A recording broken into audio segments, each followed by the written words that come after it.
Right, come on, you four-eyed fat-faced fool. Tell us what's going to be in the new podcast from the two mics. Well, plenty of buffoonery from you and lots of sense from me. What else? It's a naked bloke flashing his ghoulies without a head and only half an arm.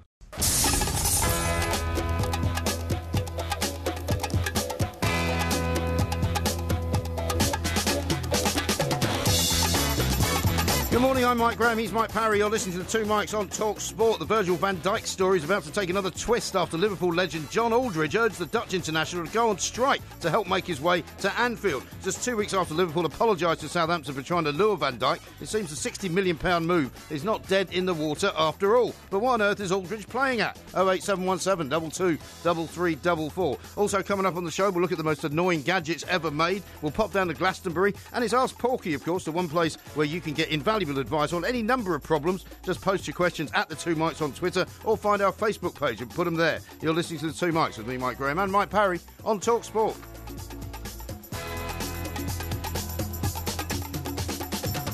This is talkSPORT. We are the two mics, and I'm delighted to say it's time to say a very, very good morning to Mr. Mike, a Porky, a Parry. Very good morning to you, Mr. Parry. And a very good morning to you, Mike. And before we get into the show, there's something I want to say. I am absolutely delighted to hear from Robin, our head news reader here, that Jeff Mostyn, the chairman of Bournemouth, has recovered very successfully from a minor heart complaint. And absolutely delighted. We've been down to Bournemouth ourselves a couple of times. We have. Mr. Mostyn has always been a most affable host. Indeed. And the history of it all is that without Mr. Mostyn, Bournemouth wouldn't be where they are today.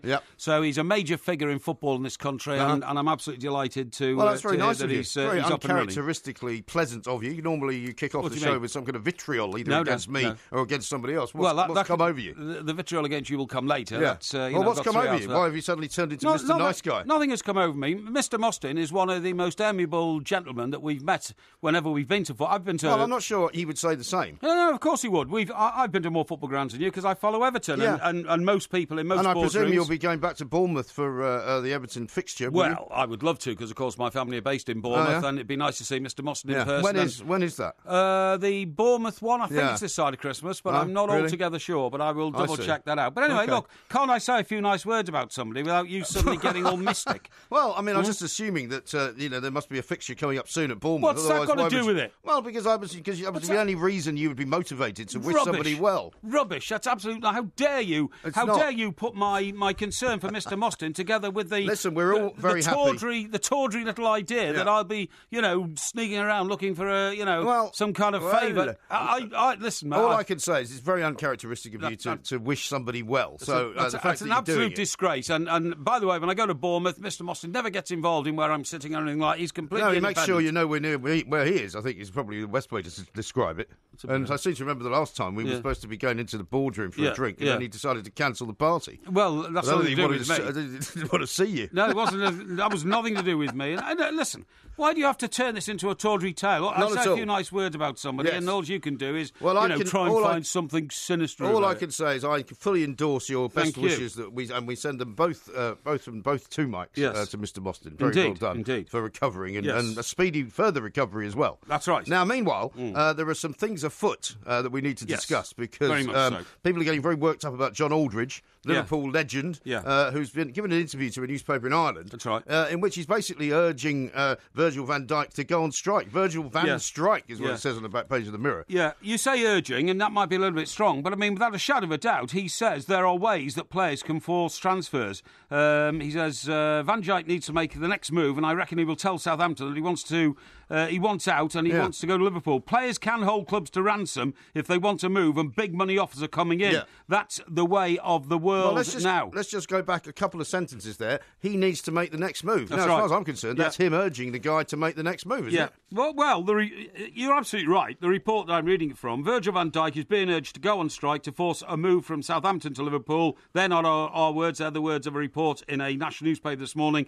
Merseysiders were forced to issue an embarrassing apology. We know all about this. Yes. But Anfield legend John Aldridge said players and their agents hold all the power these days, and if he says he won't play, he doesn't play, right? If he says he won't kick another ball for Southampton, he demands a move, it will happen. Exactly. So, Well, because we've seen what's happened in the past, haven't we? We've seen Dimitri Payet at West Ham. He basically said, I don't want to play for West Ham anymore. Yes. They said, well, we're not going to let you go anywhere. You'll just have to stay here. Yeah. And in the end, the club had to fold and allow him to leave and go back to France. That's absolutely right. What I find, I think this is disgraceful for any professional footballer, no matter to which club they're attached or to which club they've played for in the past, to which club they have loyalties, to urge any other professional footballer to go on strike. Yes. And to urge the footballer to go on strike, to seek an advantage, to go to the club that the person who's suggesting this was previously associated with. Exactly right. Now, can I just point this out to you? Fernando Torres, remember, left Liverpool, went to Chelsea. Yes. It was a record-breaking transfer, £50 million. 50 million quid, yeah. And at the time, John Aldridge said he's a fake and a fraud. Talking about Fernando Torres. Right. He has spat in the face of Liverpool. He just went for a pay rise. The timing of his decision to demand a transfer was terrible. So that, to me, is a little bit at odds, criticising a player for taking action that would force a move. Yes. A little bit at odds as to the advice he's giving to Virgil van Dijk. It would seem to be that way, wouldn't it? But, clearly what's happening here is Liverpool, it was only, a couple of weeks ago, Liverpool had to apologise to Southampton. They did. Because they were accused, and some may say wrongly, of trying to tap him up, Yes. right? Now, because Jurgen Klopp had a meeting with Van Dijk, supposedly, they basically apologised to Southampton and said, we're terribly sorry, we may have been overstepping the mark. Yeah. However, we are now very happy to say that we are no longer interested in the player. That's right. Now, does that mean that if Virgil van Dijk follows John Aldridge's advice, goes on strike, forces a move to Liverpool, they're going to turn around and say, actually, no, we don't want you? Well, that might be the case, but the other issue here is that the valuation was settled at £60 million, right?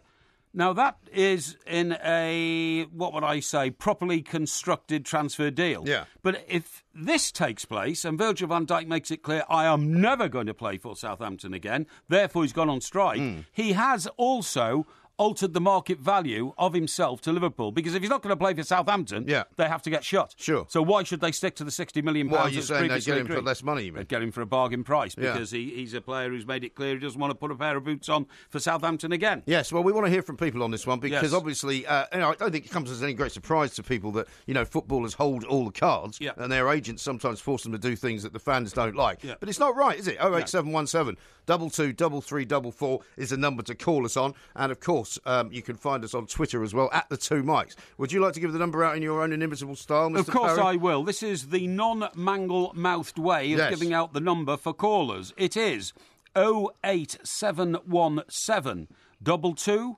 33 44.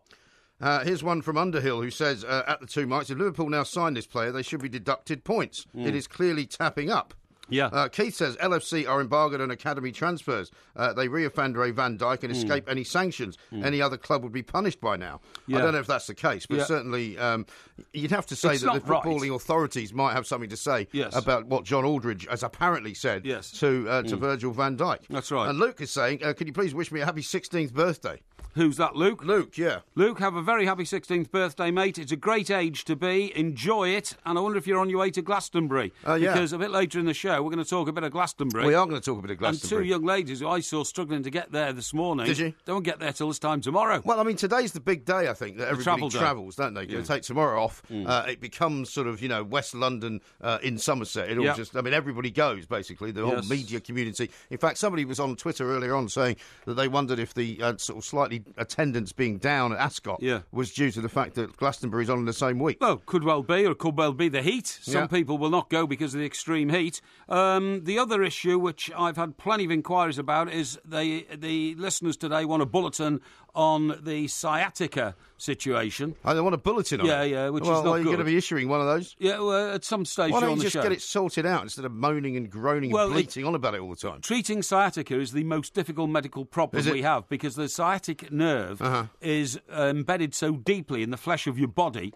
that you can't reach it. That's already too much information. No, I know. You can't reach it. But what I have managed to do so far, I saw a body balancer last night. A what? A body balancer. What's that? This is a medical person who teaches you how to walk properly, how to stand, how to sit, and all that sort of thing. Exactly, how to stand, how to sit, posture, how to have a good gait. Well, you don't look any different to me. Well, in my case, he saw me walk in there with I carry a bag full of my journals and that sort of stuff. As journals? You know. Yes, that's right. And it swings from the right shoulder. It's just that little satchel that you've got.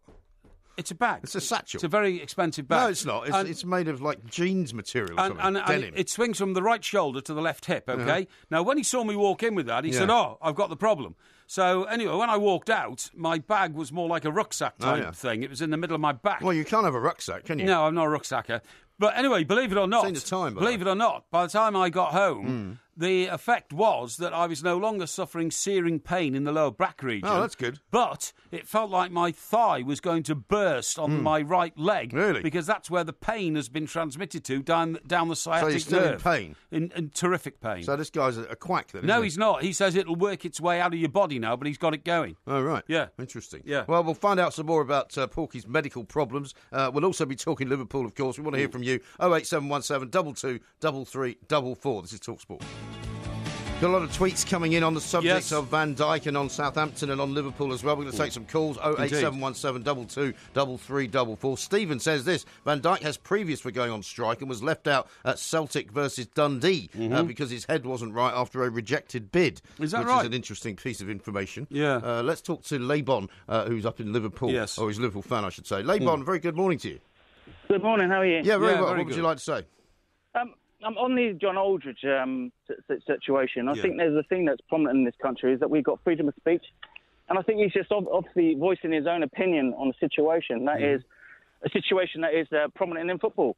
It's nothing new. And, you know, if it's a footballing problem, and until the governing bodies sit around the table and rewrite the rules and change transfers, extortionate amount of money that we pay for transfer fees for players, about clubs being able to manipulate situations about contracts that aren't worth the paper that they're written on. Clubs that are in Europe that can control the markets. There's only a handful that you can count on one hand that can manipulate the market so much. It shouldn't be like that, and it's just a footballing problem that exists. Yeah, but I mean, but somebody here is throwing petrol on the flames. You know what I mean? I mean, this is a situation which is very tense. There's already been a standoff between Liverpool and Southampton over the procedures involved in this potential transfer, and now John Aldridge, who's a Liverpool legend, comes in and says, "Why doesn't that go on strike?" I mean, you know, you say, "Oh well, you shouldn't be surprised. It can happen all the time." Yes, it can, but it shouldn't, should it? It's not the way to do business. If John Aldridge wasn't a Liverpool legend or played for Liverpool Football Club, we wouldn't be talking about this. No, we wouldn't, but he is, and that's why he has influence. Well, that's one of the reasons, Laban, that he probably shouldn't have said it. But it's a problem that exists in football anyway. He's just stating the obvious. No, he's not. He's not stating the obvious. He is. Any player at any club can turn around and say, I don't want to play for you anymore. Yeah, but Laban, there's a difference between you stating the obvious and John Aldridge stating the obvious, and that's the whole point. You know, as a Liverpool legend, he has more of a responsibility, doesn't he? No, not really. No, you don't think so? Freedom of speech. No, it's more than freedom of speech. It's more than freedom of speech. It's asking somebody. Freedom of speech, by the way. No. It's asking somebody to behave improperly and unprofessionally, and that's not good because that leads to anarchy and chaos. If that was the case, then I think John Aldridge would have personally called Van Dijk and told him on his own personal phone rather than coming on national paper and. Well, how do you know? How do you know he hasn't? How do you know he has? I don't. But you put it. You raised the issue. I think he's raising an issue that coexists in football. This tapping up malarkey with Liverpool be made an example. Yeah, but there's rules. You say, Laban, hang on. You said there should be changing of the rules. The rules exist. Yeah, there should be. Well, hang on. But the rules. Laban, hang on. The rules do exist. There are rules against tapping up, and Liverpool have admitted in the past that they shouldn't have done what they did. They've apologised to Southampton, so they consider it a serious enough issue to not comment on it. How are you going to stop that? How are you going to stop players from talking to each other? How are you going to stop the players when they go into international duty? I heard earlier on in the season that Luis Suarez was at Liverpool training ground talking to Coutinho, and I'm sure they weren't discussing the weather. Well, you may have heard lots of rumours, Laban, but this is fact because Liverpool Football Club have actually taken action on this transfer and scrapped it. They've scrapped their intentions and apologised to Southampton because they are found to have behaved improperly. Now you're saying, well, that's all right for a very well-known ex-Liverpool footballer to come along and encourage more misbehaviour in this transfer. I mean, what are you trying to do? I think it's all part of the food chain. Well, the food chain doesn't always have to work in the way that some people want it to work. Matt says this from Basingstoke. If Chelsea were behaving the way Liverpool are in the transfer window, Chelsea would have been jailed by now and a transfer ban and a massive fine handed out. Let's talk to Neil, who's a Southampton fan, from the other perspective. Indeed. Neil, very good morning to you. Good morning. What would you like to say, Neil? talk about hypocritical, but the point is, and anybody can have an opinion, absolutely right. But the fact is he not employed by Liverpool Football Club on their LTV channel? No. Well, I think we're assured he's not by Liverpool Football Club. Well, we think that he's still... Is he not paid any money from them? Well, look, they say not, OK, and we accept their word. However, we know that when John Aldridge speaks... Is that the same word they said they weren't tapping up? No, hang on, Neil. When John Aldridge speaks, John Aldridge is very close to a lot of people who still work at Liverpool, have played for Liverpool. So when John Aldridge speaks, I tend to believe that what he's saying will not be challenged by Liverpool Football Club necessarily. Exactly. Therefore, he's inciting someone to leave. It's as hypocritical as Koeman saying he'd hold to a 3-year contract, and then he walked out after a year because there was more money at Everton. Yes. Yeah, well, it's morals and hypocrisy. Yeah, but hang on, Neil. It's that John Aldridge is a ex-professional footballer who moaned about Suarez and Torres. Stirring it up. Yeah. He's just doing the same thing. I'm not aware of anybody ringing up Mr. Koeman. I'm not aware of anybody ringing up Mr. Koeman or anybody speaking out publicly and urging Mr. Koeman to leave Southampton Football Club. No, that was between him and Southampton. Hypocritical. Yeah, but he did say he wasn't going to leave, didn't he? That's absolutely true. Exactly. In public. But I mean, the other aspect and morals in the game is stirred up by an ex-professional footballer. Just stinks. Now, those who... What we'll do the same as we did with Dwayne Yama, possibly. Hold him for another year, bump his price up, or we'll go up to 75, 80 million. But we signed him for a 5-year contract last year. Yes. Therefore, we hold the cards more than we've ever done now. OK, if you feel good about that... Well, not necessarily, because Dimitri Payet also thought perhaps that West Ham held the cards. He just refused to play. If Van Dijk does refuse to play, then, as Mike said earlier, his price goes down, doesn't it? Yeah. No, because they can afford to not play him, as opposed to 3 years ago when they needed the money. It'll never get to that. Hardball. It never gets to that. I've never yet, in 40 years of following football, come across a situation where when a manager said, "You'll rot on the bench for the rest of the season, son," it has never happened because it's a waste of a footballer's career, and it's a waste of a club's time. It will be resolved. And you could be right, and we bump the price up and sell him now. Could be. But the fact is, we're in a stronger position than we were 3 years ago. Yeah. Well, I'm glad you're in a strong position because, frankly, I think Southampton have been the victims here. And so I would like you to prevail in the end. Well, they are continual victims, aren't they? Neil, thanks very much indeed for your call. We'll take more calls, of course. 08717 22 3344. Is it fair that Liverpool are getting criticised when for doing something that perhaps lots and lots of other clubs do? David says this: I think Southampton will sell and will even sell for a bit less, but it will be any club but Liverpool. This is talkSPORT. I said yeah. I said yeah. What they say. What they say. Don't you hear? I say yeah. This is what they say. This is talkSPORT. We are the two mics. Ask Porky coming up a little bit later on, of course. If you've never had a question answered live on air, a problem solved live on air by the man with all the answers, you know what to do. You can tweet us at the two mics, or of course at Mike Parry 8 or at IROMG. And you can find our Facebook page as well. How about this from G-Dubs, who says, OK for Peter Schmeichel to talk up a move for his son on talkSPORT, but not for Aldridge to comment on Virgil van Dijk. Yeah, but hashtag double standards. No, I don't think so. Peter Schmeichel's only said that what an honour it would be if his son did play for Manchester United, the team that he represented. So, but there's a thin line, though, isn't it? It's a thin line between suggesting that Peter Schmeichel might be encouraging his son to move to Manchester United, where he is indeed a legend. Well, as Peter Schmeichel is the father of his son, they will no doubt have had talks together about, Dad, where do you think I should go next? So that's not an issue. Right. It's about him coming out publicly and just saying it would be great, but he's not coming out publicly and urging Manchester United to sign his son. I mean, what he's not saying is he should make the next move, which is what John Aldridge is saying. Some people are on Twitter saying, "Oh, you're making too much of this." No. He's not actually urging him to strike. No. Well, he's urging him to make the next move, which is tantamount to urging him to strike. Let's talk to Lee, who's in Coventry. Hello, Lee. Hi, how you doing? Yeah, very well. What do you want to say, Lee? I don't think that all the players do hold all the power all the time. Berahino had a very similar thing with Spurs a couple of years ago, where they were trying to tap him up at one stage. He refused to play for West Brom and whatever, so he's lost half of his career based on that. And then he's gone on to move to Stoke, so he got a move that he wanted eventually, not quite to the club he wanted, and he's done nothing since he left. So I don't believe the players hold all the power all the time. Well, I think a similar example of that is John Stones at Everton. The Everton board said continually he's not for sale in the season when everybody anticipated he was going to leave and go to either Chelsea or Manchester City, and he didn't go. And that gave breathing space to the player and the club for a year, and then the move happened. So nobody's trying to stop these players moving if they want to advance themselves and improve their career, but it's the way you go about it, Lee. Yeah, but it's not always the case of it's the best thing for the player. The greed gets in the way so many times. It's outrageous, really.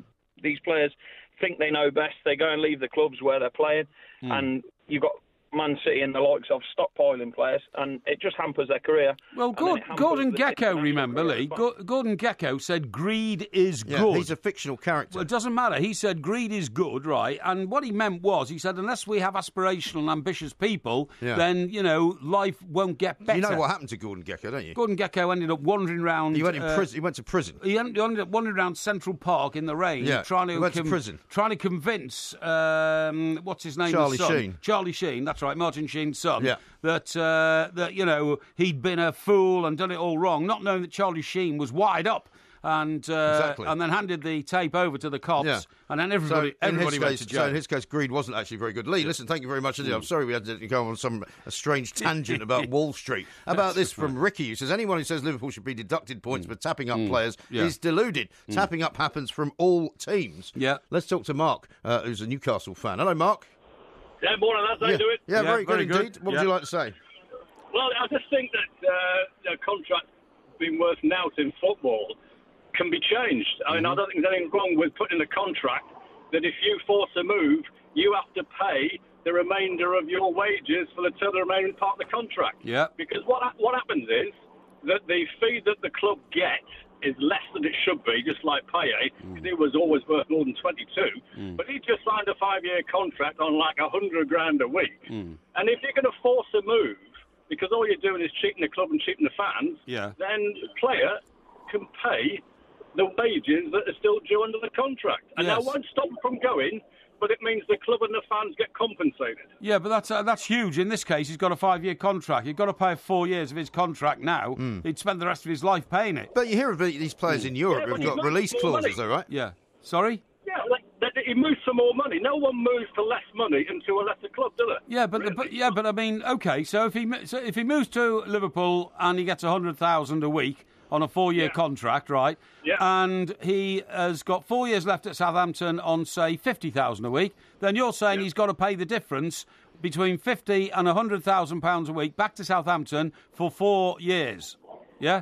Yeah. Well, you can taper it, can't you? That's 10 million quid. That's even beyond footballers. But look, I'm not. But he's going to get paid 20, isn't he?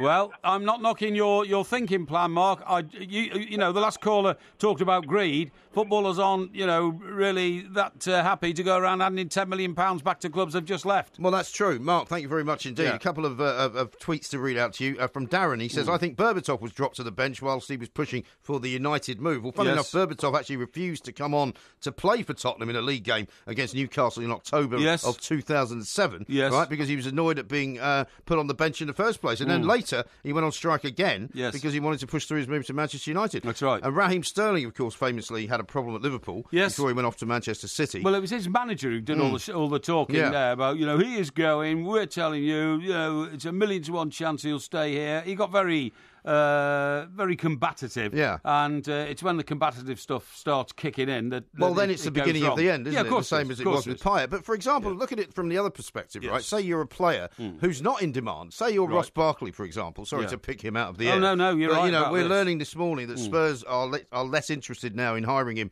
away from Everton. I'm not surprised. They've cooled their interest in him, supposedly. So he will no doubt stay at Everton this summer. Koeman has made it very clear he doesn't really fancy Barkley at all. Yes. Now, he's going to be sitting there, probably not playing much football, probably not being picked in the first team, probably then not being selected to play for England and probably missing out on a World Cup. Yes. So he's at the other end of the spectrum, isn't he? Where he's not really in the position to do anything. I think you're absolutely right to bring that one up because I think Ross has been badly advised. Yeah. I mean, I haven't heard much from his mouth, but I've heard things have been leaked into media operations to represent what he's thinking, and that's always a dangerous way of doing it. But you're absolutely right. I believe that the situation at Everton was that, there were certain people within the club thought he was worth 50 million, so they said, well, you're not leaving unless we get 50 million. Right. Thinking Spurs and Mr. Levy's, brinksmanship in the transfer market would work. However, Spurs, as you quite rightly said, I don't know why Spurs thought he would fit into their team anyway. I don't know where he's going to fit in. Well, I mean, who knows if it was interest from Spurs? I mean, it may well be that was all kind of stunted up by the agents and who said, oh, well, Spurs want him. That's right. Now, another indication of how dismissive Everton are towards Ross Barkley is, he can go now for 30 or 35. So they don't even value him now as a great player. But nobody's now biting to take him. Ross Barkley's got a huge problem. The only way he's going to solve it is to do what we call a ferret-like U-turn. Reverse ferret. Reverse ferret. Yeah. That's right, absolutely. And do what? Go to Mr. Koeman and say, I've completely screwed this up. I'm going to fight for my place in the Everton team. Yeah. I believe I can play alongside your new signings. Okay. You don't need people in place of me. You need people with me. That might not work either. It might not work. It's got one here from Craig who says, any chance you can instigate a move for Porky? What? Well, I mean, could the transfer market afford it? Well, I don't know. Well, could you go on strike? I don't think your sort of morals compass would allow it. Or my work ethic, perhaps. Have you ever been on strike in your life? Yeah, I'll tell you what happened in the Newcastle at the Evening Chronicle. Newcastle. Yeah, they suddenly said, right, everybody, get out of the canteen. And I said, no, I can't go to the canteen. I was tapping away on this typewriter. Yeah. I said, get the canteen, lad. And I said, no, I'm in the middle of a story. No, we're on strike. Right. I said, what? We're on strike. I said, I didn't vote to go on strike. He said, we're on strike, right? So we go down the canteen, everybody says, yeah, we're all on strike now. Super. 3.5 days. Right. We spent playing cards in the newsroom. We occupied the newsroom. Did you? And spent 3.5 days. Shocking. Playing cards. And, of course, I left within weeks because I said, I'm not being dictated to by rabble-rousers, communists. Luddites who are going around smashing up printing machinery. Yeah. Well, they weren't, but I thought they might. Yeah, exactly, right. Yeah. Stephen says this, could you ask Porky to read out the phone number, please? I'm going to boil an egg and I like them soft-boiled. Oh, OK, yeah, no problem at all. Go on, then. Well, listen, I'm only going to read it out because it is for the benefit of our listeners. It burns on their brains. Already, I've had a couple of communications from a guy, one who was on the M1, said, I can't get that blinking phone number out of my mind. Well, this is what it's meant to do. Yes. The number here, give us a call, please. We want to talk to you about all things Van Dijk and all things Barkley, if you like. And it's 08717 22 33 44. This is talkSPORT.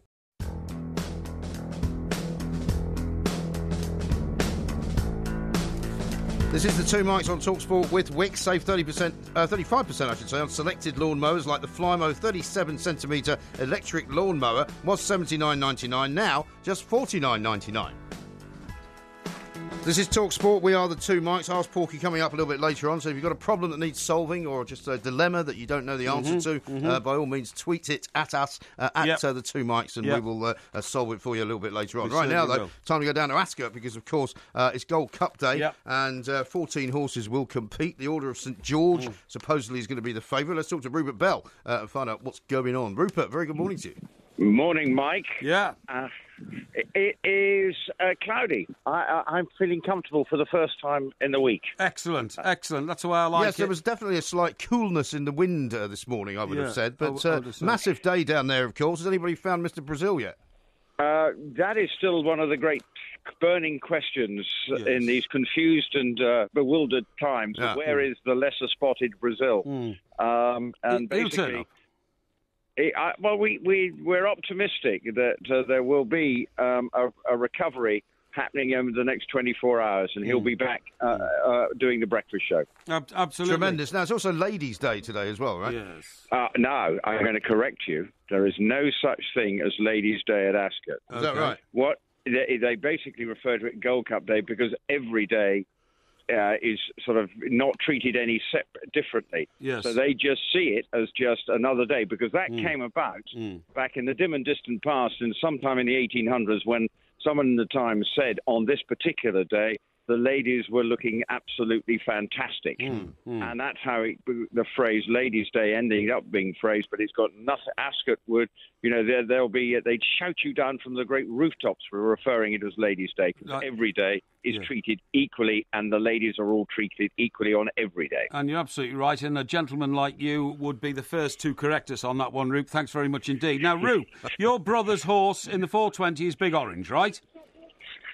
Yes, indeed. Big Orange. Now, I really do hope that the Big Orange does the business. Now, I'm so glad we haven't had any rain, because the harder it is and faster it is, the better the ground is, the better it will be for the Big Orange, who's now such a popular horse just beyond the sort of racing bubble. People have actually heard of this horse. He's so different from most horses. He's got the biggest ears that you would probably ever see on a horse, and he has a sort of brave way of running out from the front, and he's all heart. So fingers crossed. Okay, so he will do the business. So if we see a big-eared horse, then we can say, right, that's the one that's got a big chance, right? It makes a difference to a horse, does it have big ears? No. Some people say a horse with big ears. You don't trust a horse with big ears, but he's confused. He has bucked that trend. Yeah, but that's why a horse with big ears has got more weight to carry. He's got big ears. He is also a big beast of a horse. He's huge. Okay. So, but he sort of floats. So even though he is so large, he does have a habit of just eating up the ground and making it when he's got the right ground. Marvellous. And he will. And he's got. Frankie Dettori was going to ride him, but sadly, he picked up that injury, and now it's going to be James Doyle who's come in for the ride, and we'll be partnering him this afternoon. Is he any good? Now I've got a. What do you mean? Is he any good?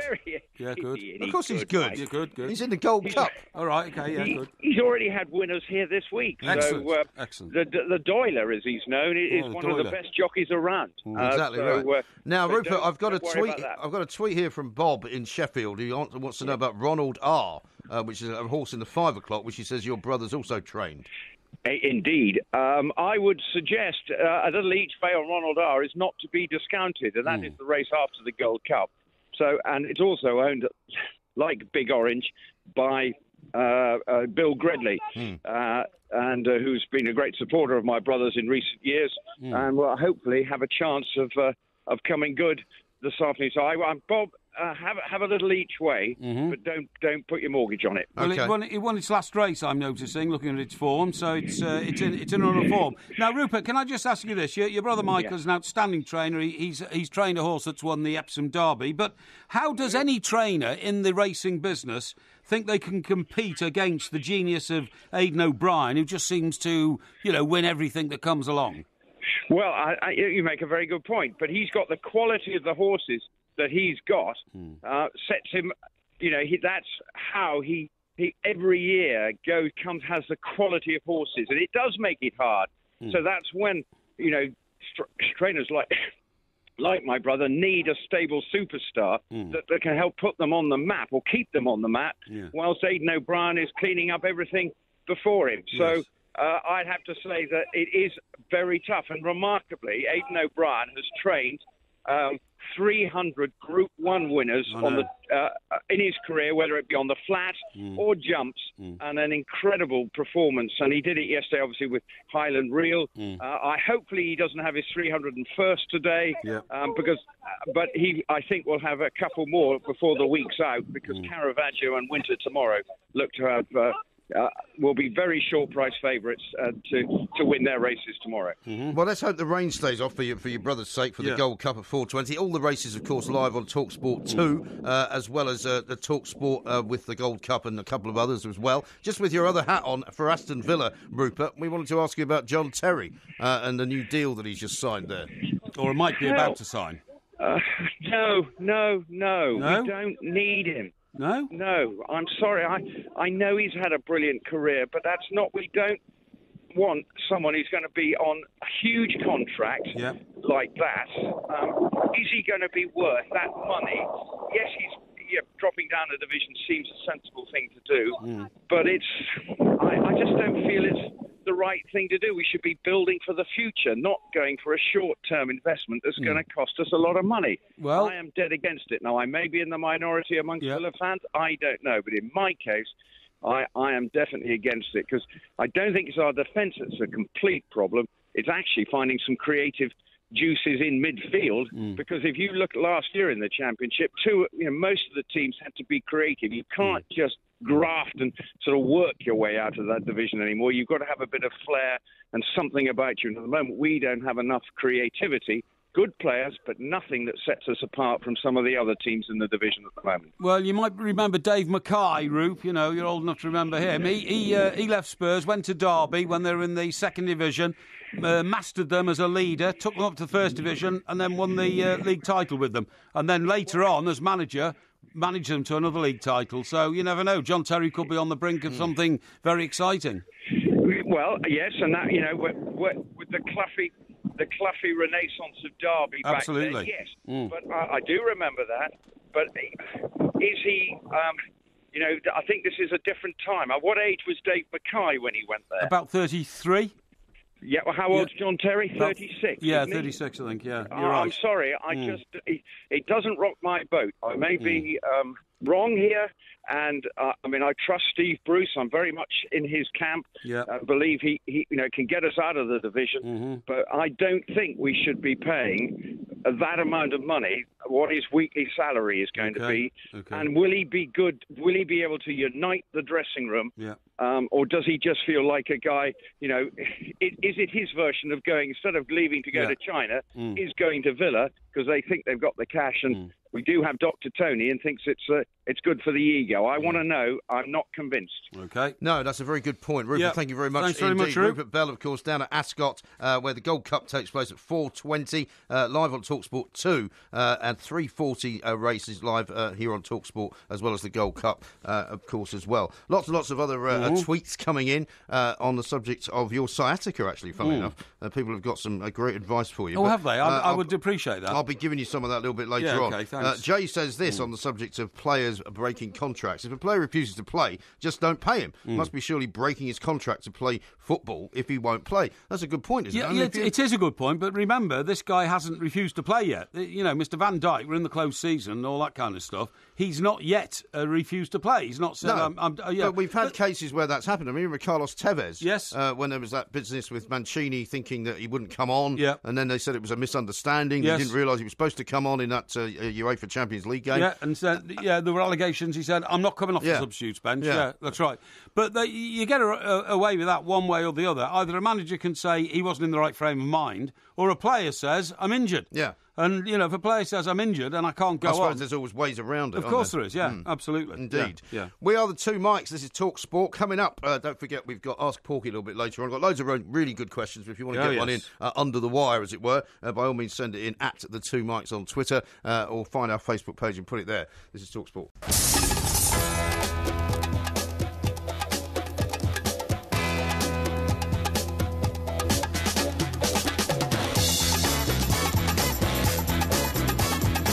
Good morning, I'm Mike Graham, he's Mike Parry, you're listening to the two mics on talkSPORT. We've already had a fascinating first hour about Virgil van Dijk and the saga that's going on between Southampton and Liverpool. Where will it all end? We will talk some more about that coming up a little bit later on. Also, of course, we'll be talking about safe standing, which is being introduced possibly as a trial type scenario by the Premier League. They're asking clubs if they'd be interested in doing it. We're going to be talking about Glastonbury coming up in this hour as well, and we may try and find a cure for Mr. Parry's sciatica. 08717 22 3344. You're listening to the two mics with me, Mike Graham, and Mike Parry on talkSPORT.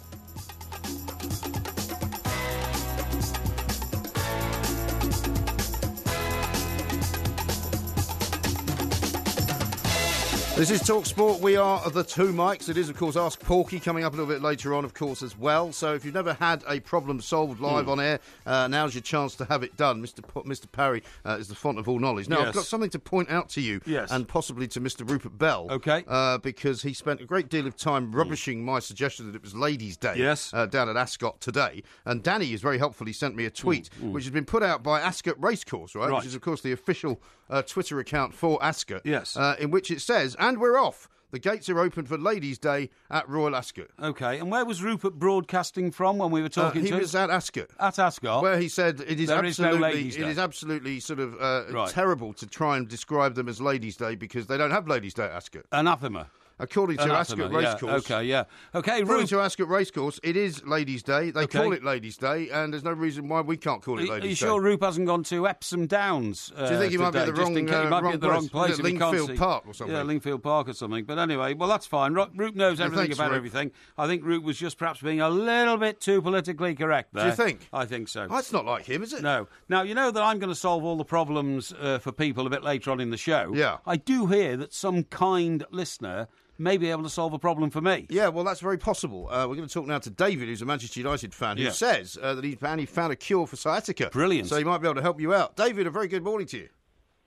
Good morning. Yeah, good morning. Yeah, hi, Dave. Thank you very much for your call. Tell me, what's the cure? I'm full of sympathy for you because I know how painful it can be. It can be. And nobody likes to see a grown man cry. I'm aware of that. Yeah, well, I don't cry. I just grit my teeth. Yeah. Yeah. Well, this is a genuine cure, and it's worked for me. Right. I've Googled it, but I'd also sussed it out myself. Okay. For years, I've always carried my wallet in my back pocket. Right.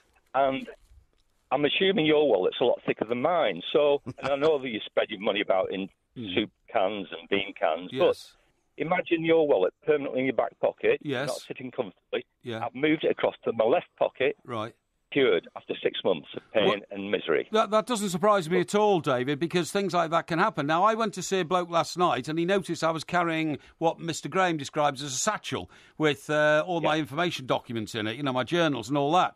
And as I walked in, he said, well, it's no wonder you've got your body shape's all wrong, your gait is wrong. So he advised me to swivel it round a bit, and so it rests just on the bottom of my back, if you see what I mean. And do you know what? This morning, the pain had gone from the right Butokio area, if you see what I mean, but unfortunately it had swivelled round, and is now, it feels like my right thigh wants to erupt and explode. Is that still the same this morning? Yeah, still the same this morning, yeah. So, I mean, does in fact this sciatica nerve just sort of hit you in all sorts of different places till it works itself out? I think so, because mine's gone gradually lower and lower down the leg. Right. But I think the problem with you and I, Porky, finely tuned athletes, it only needs a little bit of something wrong with our gait, as you're saying, and it affects the body, doesn't it? Yeah, you're absolutely right. What happened to me, Dave, I mean, it can even be your shoes if you're not wearing the right shoes. It can be your shoes, but I've looked after that. Yeah, I agree. Years ago, I started getting insoles, little insoles for my heels, so you could little be green taller. ones. Well, by quarter of an inch, just to get your spine up. But the thing is, Dave, this happened because of the hot weather. I started, being unable to sleep, flopping around in bed. All of a sudden, when my leg was sort of being swiveled round, I felt it go in my back, and I thought, oh no, not again. And once you've got it, then you've got to work very hard to try and get it out. But Dave, I do really appreciate your call. Thank you very much indeed. Thank you very much indeed, David. Yeah, good piece of expertise that. So in fact, and this does come as no surprise to me, it's a wallet-related injury you've got. No, it's not. I don't keep my wallet in my back pocket. It's a wallet-related injury. No, I've never done that. If I've got a coat on, I keep my wallet in my pocket. If I haven't got a coat on, it goes into the documentary bag. Documentary bag? What bag is that? Well, the bag I've told you about. Oh, the satchel? Yeah, not the satchel, the one I carry the journals around. The documentary bag. Yeah, it's that's like right. a bag you make a documentary about. How about this one from Glyn, who says, did Mike Parry's balance man point out that a quarter of people have one leg longer than the other? This too can be cured. I think almost everybody has a different length leg, right and left, and I have my trousers. Well, in the same way that each foot is slightly different in yes, that's size. right. But I have my trousers taken up to different lengths for my right and left leg. Where the right leg is half an inch shorter than my left leg. Half an inch? Yes. That's quite a lot. It is a lot, yeah. I had an uncle, funnily enough, who had, I think, quite a big disparity. Oh, yeah. But it bizarrely it enabled him to be a really good golfer. Oh. Because you know how if you're a right-handed golfer, yes, and if your right leg is shorter than the other, yes, you can your stance is actually naturally much better. You can stand back a bit. So he became a professional golfer. Very good. And was very successful at it. But only when he stopped playing golf, when he got to be about 55, 60. He started to get a lot of trouble with his hips. Right, yeah. And then he had to go in and get one leg shortened. I suppose you would. I'm not quite sure how they did that. Well, I'm not either. Now, Giles Coran, you may have heard of. He's a broadcaster. Yes, and Victoria Coran's dad, isn't he? He's Victoria Coran's dad, that's right. And quite a good chap, actually. I've seen him on programmes and all that kind of stuff. He was asked in a recent programme to name his the greatest ever invention, and he proposed the fridge. Yes. However, he was outdone in this programme by Angela Rippon, who talked about antibiotics. But he then decided to list the 10 diabolically bad inventions of his life. Most annoying gadgets of all time. Yeah, and I agree with some, but don't agree with the others. So the plastic drinking straw. Plastic drinking straw? Yeah. What's wrong with that? Well, I don't know. He says banned this week by the bar chain All Bar One, regularly named the top 3 pollutants. So, yeah, I agree with that. Oh, that's because of the plastic which doesn't decompose in the ocean and all that. Yeah. So next one, the biro. So, I mean... I've got a biro here. Yeah, exactly. And I use pens, but he says, who needs fountain pens with a tactile craftsmanship and flowing ink? Thought Laszlo Biro one morning, and on the spot came up with the stubby plastic stick we all now use. Yes. Take me back to the fountain pen any day. The dustpan and brush. Yeah. I don't get that. Why are they supposed to be annoying? I mean, these are all things which are invaluable. Exactly. I mean, without a dustpan and brush, where would you be? He says, all very clever, but what about that infuriating little line of grop that is left on the floor? What he means is the rubber lip, right? You never get the last line of... That's true. Yeah, OK. He says, the in-sink waste disposal. I couldn't live without one, Giles. I couldn't live without one, mate. And, in fact, I've spent a lot of money having one replaced. I don't think I've ever had one. Really? No. Oh, well, I don't know how you live without one. You can put chicken bones in it, you can put all the waste food in it. Yeah, but why would you, though? Well, you do, because then you don't pile up all the waste that stays for, days in your bin in your kitchen. No, it doesn't. You just put it in the bin, you throw it away. Yeah, well, there you go. Zip-away trousers. Zip-away trousers? Yeah, where we can zip around the top of the knee and change trousers into shorts. Oh, God. Totally agree. Hate them. The tees made... It's not really a gadget, is it? Well, I don't know. The tees made. Hated tees made. Yeah, my parents used to have one. Somebody bought me one once, and I just pathetic. Yeah. The reversible jacket. Reversible jacket, He says nobody ever reverses it. No. I agree. Why would you reverse it? If you go out in the rain, right, and it gets wet on the outside, I know, I'll reverse it, put the wet bit in the inside. Well, maybe you would feel that you're wearing a different jacket and you don't want to wear the same jacket every day. Yeah, but I mean, it's rubbish, isn't it? The soda stream, well, everybody knows the soda stream in the 70s and 80s was just a ridiculous... They tried to revamp it, didn't they? Last year, I think. Yeah, that's right. They tried to make it sort of everybody should have one. That's right. The Kindle. The Kindle. Yeah, I've never had one of those. I would never have a Kindle. No. People swear by them. So, you get like 85,000 books in one Kindle. Yeah, great. Can you? It's still not like reading a book. Well, I mean, it's a lot better if you're going on holiday and you don't want to carry a load of books with you in your suitcase. I mean, from that point of view, it's worth having, I suppose. But I've not got one. No. The mini disc. Mini disc. Oh, what was that for? Well, I don't know. He says that my theory is the guy was trying to invent the beer mat, discovered the beer mats already existed, and tried to pretend he could play music on it. Oh, was this the thing that was meant to surpass the CD? Yes, that's right. It was smaller. That's right. Yeah. But the last one, I will give 1 million votes to. Right. Yes. And I've moaned about this many times in the show before. The leaf blower.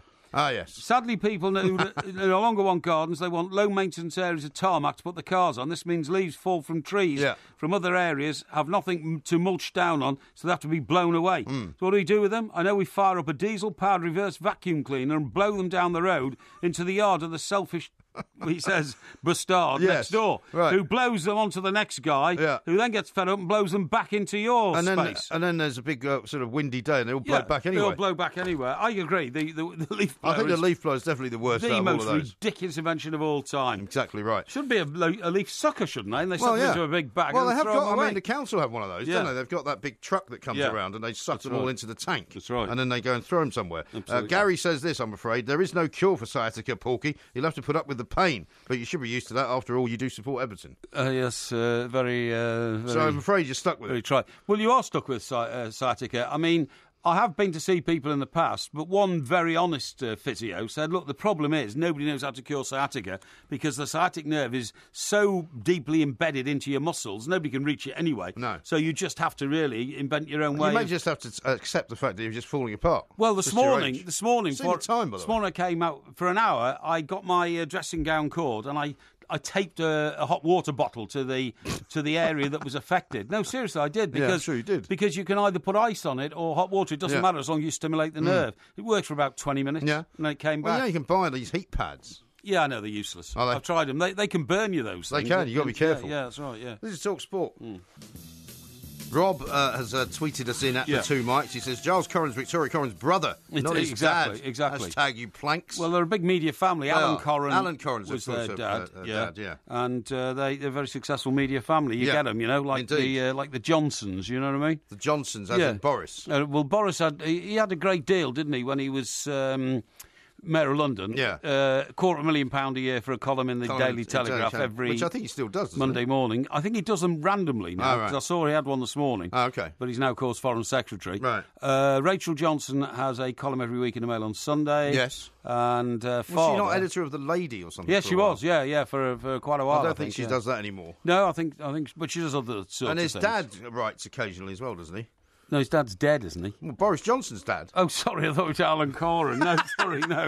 No, Boris Johnson's dad, Stanley Johnson. Yeah, yeah, he was on TV the other day. Yeah, he was. Pretty sure he's not dead. No, he's not dead. Sorry about that, Stanley. Yeah, Joe says this. How much did Porky pay the doctors to tell him his gait and body shape were wrong? Millions of listeners can tell him for free. Well, that's absolutely true. Yeah. You don't see these so-called, highly qualified physios and all this kind of stuff, and you're never quite sure whether they know what they're talking about, Well, I mean, a lot of doctors, even GPs, will give you about 15 different sort of suggestions for what might be wrong with you whenever you go and see them. Because they don't really know. That's right. I mean, it's all a bit of a hit and miss. Now, what about this one from the midfield general, he calls himself? So someone told Porky's body shape was all wrong. In other news, the world's not flat. Yeah, thank you very much indeed. Trying to make fun of me in my pain. There's a lot of people suggesting other remedies for you as well. Oh, yeah, go on. There's one from Tony in Boston, Hatfield. Mr. Parry, try a hot bath with 3 teaspoons of English mustard.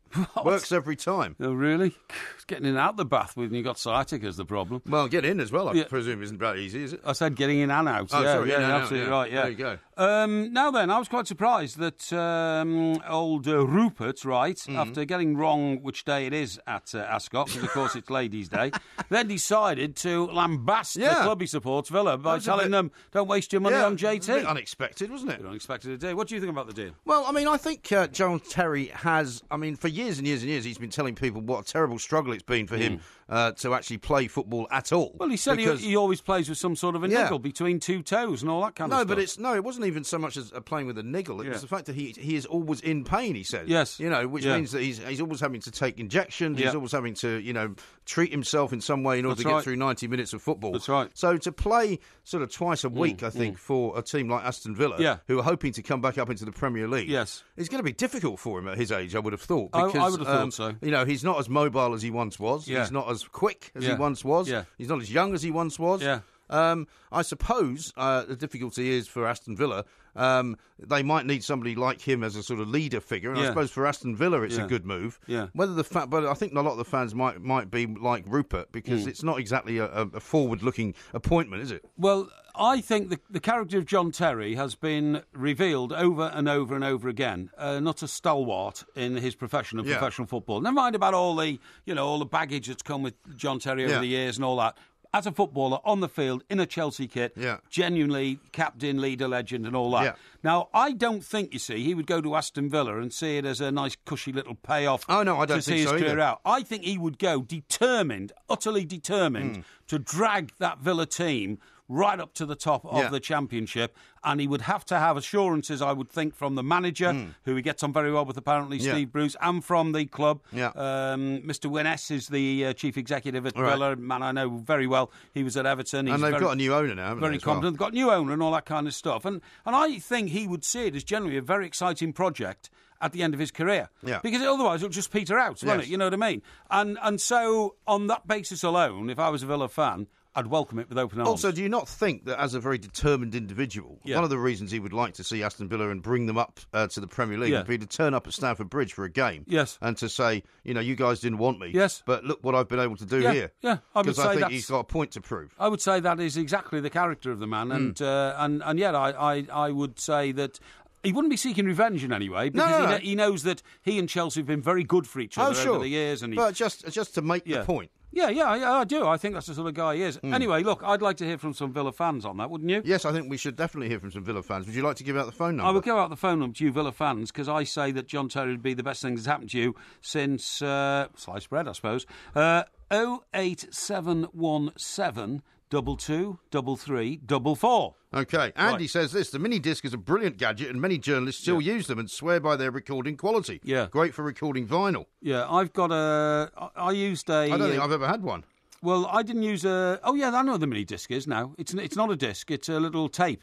because I had a dictaphone machine for years when I was in America and all that. That's not a mini disc. Is that a mini disc? No, a mini disc is a mini disc. It's called a mini disc. I had a machine, and this was years ago, that switched itself on when people started talking. Have you had one of those? Switched itself on? Yeah. Just a voice-activated dictaphone. Yeah, voice-activated, that's right, yeah. Yeah, it's very good, yeah. Very good, was it? Yeah. What did you do with it? Well, because it was a mini tape, right, and you could turn it over, I always lost what I'd recorded because I couldn't find out which side it was on.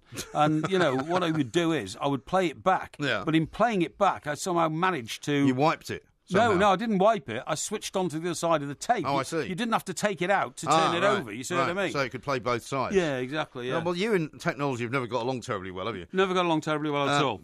Ian, the Seagulls fan in the Forest of Dean, says, MG, what is the point of the body balancer showing Porky how to wear his man bag when he keeps doubling the weight of it by putting his big fat wallet in it? No, I don't, honestly. In fact, actually, I have to say, most of the time in the summer, because I've got no pocket, I just walk around with a couple of credit cards in my pocket, Yeah, just to get a bit of dosh. What about all that cash you like to walk around with? Well, you can get cash from a from a hole in the wall with a. We went through all this yesterday. Yeah, exactly. Yeah. When you were trying to give your PIN number away. By the way, you know that I keep people aware of the shortages and all that kind of stuff. Hey? They're talking of strawberries doubling in price at Wimbledon. Well, they say that every year, though, don't they? Yeah, but that's a combination of Brexit, a combination of it being too hot in this country, too much heat burns the strawberries. Have you got any good news? No, I haven't got any good news, no. The only good news I can tell you is that Broadstairs on the South Coast has become the most popular town on the South Coast, replacing the previous one, which was Maidenhead. Is that right? I've never been to Maidenhead or Broadstairs, and I don't want to go to either. OK. This is talkSPORT. Yeah.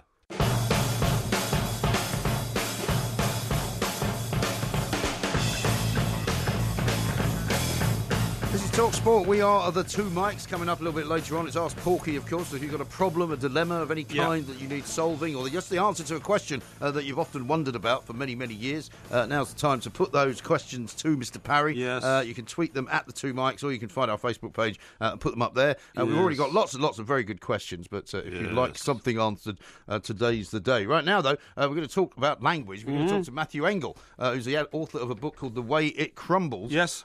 Former journalist, or current journalist, I suppose I would say, and author. Matthew, a very good morning to you. Good morning, mate. Thank you very much indeed for joining us. Now, we've both worked in America. You worked in America as well for The Guardian for many years. I would have to say, you're having a go at the sort of taking over of English by American words. I mean, I'd have to say I'm quite guilty of being one of the exponents of using a lot of Americanisms, really. Yes. Well, we're all guilty. That's the thing. It's not possible to have this conversation or any other conversation without unconsciously using Americanisms. And if you attempted to do so, you'd drive yourself mad, because this is a process that's been going on for 200 years. That's right. However, what's happening now is beyond anything that's ever occurred before. And the rate of travel and the direction of travel, which is only one way, has become so extreme. And I don't think people even realise they're doing it or what's happening. Now, it used to be that if you go back to the 19th century, when English was a little bit stuffy, that Americanisms came in and people found that they were actually rather useful and sometimes funny and sassy, and that's an Americanism, and all that kind of stuff. And we adopted them, and the language benefited from it. But we're now at the point where people are using these things absolutely without knowing they're even doing it. And it's happening so fast, you only have to listen to a group of teenage girls talking, or indeed any news bulletin, politicians talking, election journalists, everything, that you realise that it's become totally extreme. And it's even creeping into sport, although you would think that British and American sport have very little to do with it. Well, time out, for instance, we use that as an expression all the we've time. now got assists in football, we've got assists, which we never even used to talk about 10 years ago. But Matthew, what are your two or three, favourite examples of wrecking the English language by American intervention? Well, firstly, let me get this straight. I am not anti-American in any way. It's the mindless adoption of somebody else's language. We don't want Americans to talk like us. But what's going to happen is that we will be talking like them, in 50 years' time, and it's already happening. Take the word awesome. Awesome, yeah. And there is actually evidence. There is a research study that goes around listening to vast numbers of people's conversations and measuring how often people use certain words. But awesome's very English. No, it isn't. I think it is. No, not in the sense of awesome. Oh, I see, you mean, yeah, okay, yeah, go on. Yes, God was awesome once upon a time. Now everything's awesome. But nobody says marvellous anymore. You remember the late, great journalist Ian Wooldridge? Yes. He always said, every time anybody poured him a drink, actually, he'd say, marvellous. Yeah. But nobody says marvellous anymore, and that research study proves it. It's gone down from its use from 55 mentions in a million words. It's now down to 2. Whereas awesome has gone in the other direction. Yeah. And this isn't development of language. This is just mindless copycatting. It's just laziness, isn't it? But a lot of it, presumably, Matthew, is due to the massive influx of American television, which we all now watch religiously. Probably started on MTV. Well, yeah, but I mean, there's so much more of it now that it's very difficult to avoid. Yeah, well, that's the point. There is much more of it. I mean, I grew up in the 50s, and we all watched The Lone Ranger and all that kind of stuff. That's right, we did. But it was about 1 or 2 hours a day, and that's all you could. Now it's a 24-hour-a-day babysitter. Yeah. Also, actually, one thing is that American television has got better because there was a time when no sane adult actually watched American television because it was terrible. Right. The BBC and ITV did things better. Well, that's not true anymore. Yeah. However, Matthew, you know what I'm saying, there are some American words I prefer. For instance, I love the fall instead of autumn because if you've ever been in Connecticut in September or October, it illustrates it beautifully. I prefer the word bathroom to toilet.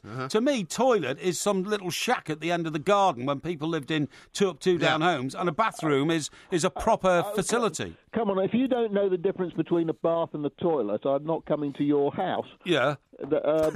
Yeah, well, I know what you mean. You're saying that a bathroom should have a bath in it, yeah. Only because people only say bathroom because they're so prissy, and this is a sign of American character. They're so Puritan. Yes. One of the things I discovered doing my book that there was a time that there was actually a time when it was considered impolite to use the word leg in front of a lady. Leg? You had to say limb. Yes. Oh, limb, I see, because leg was considered disgusting. Get your limb over. But it's true, because, thank you, it's a family show. The most ridiculous thing is when you see somebody like an American tourist on a train going up to somebody and going, excuse me, can you tell me where the bathroom is? Because there is no bathroom on a train. It's a train. Well, quite. Yeah.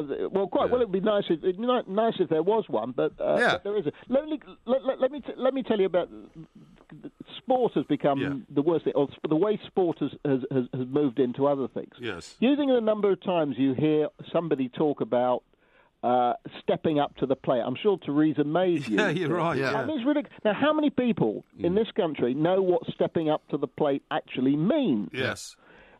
Also, for some reason, baseball, much more than any other sport, although, American football, okay, that got popular over here for a while, and people still go and watch it at Wembley. But as far as I know, I'm the only baseball fan, another Americanism, by the way, fan, for hundreds of miles around. And yet I listen to people saying, step up to the plate, left field, 3 strikes and you're out. None of them know what any of this stuff means. They just push the envelope. They just keep saying it. Well, how about this? Because I've got a tweet here from somebody called Mangan who says, can you ask the professor, he thinks you're a professor, which is very nice, thank you, sir. About this new way of speaking with the youngsters, he says, where they raise their intonation at the end. Now, that seems to me to be a kind of almost Australian affectation. You know, when you ask a question like that, and you raise your voice at the end. I know exactly what you mean. That it's the up talk. Oddly, there are 2 schools of thought on this. I think it came here from Australia. Yes, right. And I think it came here from Neighbours. Oh, okay, that's possible. So it's all down to Kylie. That kind of thing. And actually, I think it was also used. The Valley Girls used it, talking like this. Yes. But I think the reason Australians used it to start with, or Australian women used it a long time ago, because as you may know, in the old days in Australia, women did not have a particularly high status in society. Right. And I think Australian women were a little afraid to express their opinions, and so they used to phrase things as a question. The Earth is round. So it sounds a little less aggressive. And just in case the response was, shut up, Sheila, you don't know what you're talking about. However, it has to be said that Australian women now are somewhat different. Yes, I would say so. The other one, forgive me for interrupting for a second, is so. I see so many people now interviewed on television, and I sometimes get them here on the radio as well. You ask them a question, and they start their answer with the word so. I don't know why. Yeah, apparently this is the corporate culture in I can't remember whether it's Microsoft or Apple. One of those where they started saying it in conference that they began every sentence with so, and it is. So annoying. Absolutely, it is so annoying, yes. Isn't pardon me as well an American instead of excuse me? In this, pardon me? Yeah, pardon me? Only if you're saying it because you didn't hear what they said. Yeah. As opposed to if you bump into them. Yes, I think you're probably right. That's right. That's not one of the 800 or so I've got in That's the Way It Crumbles. Okay.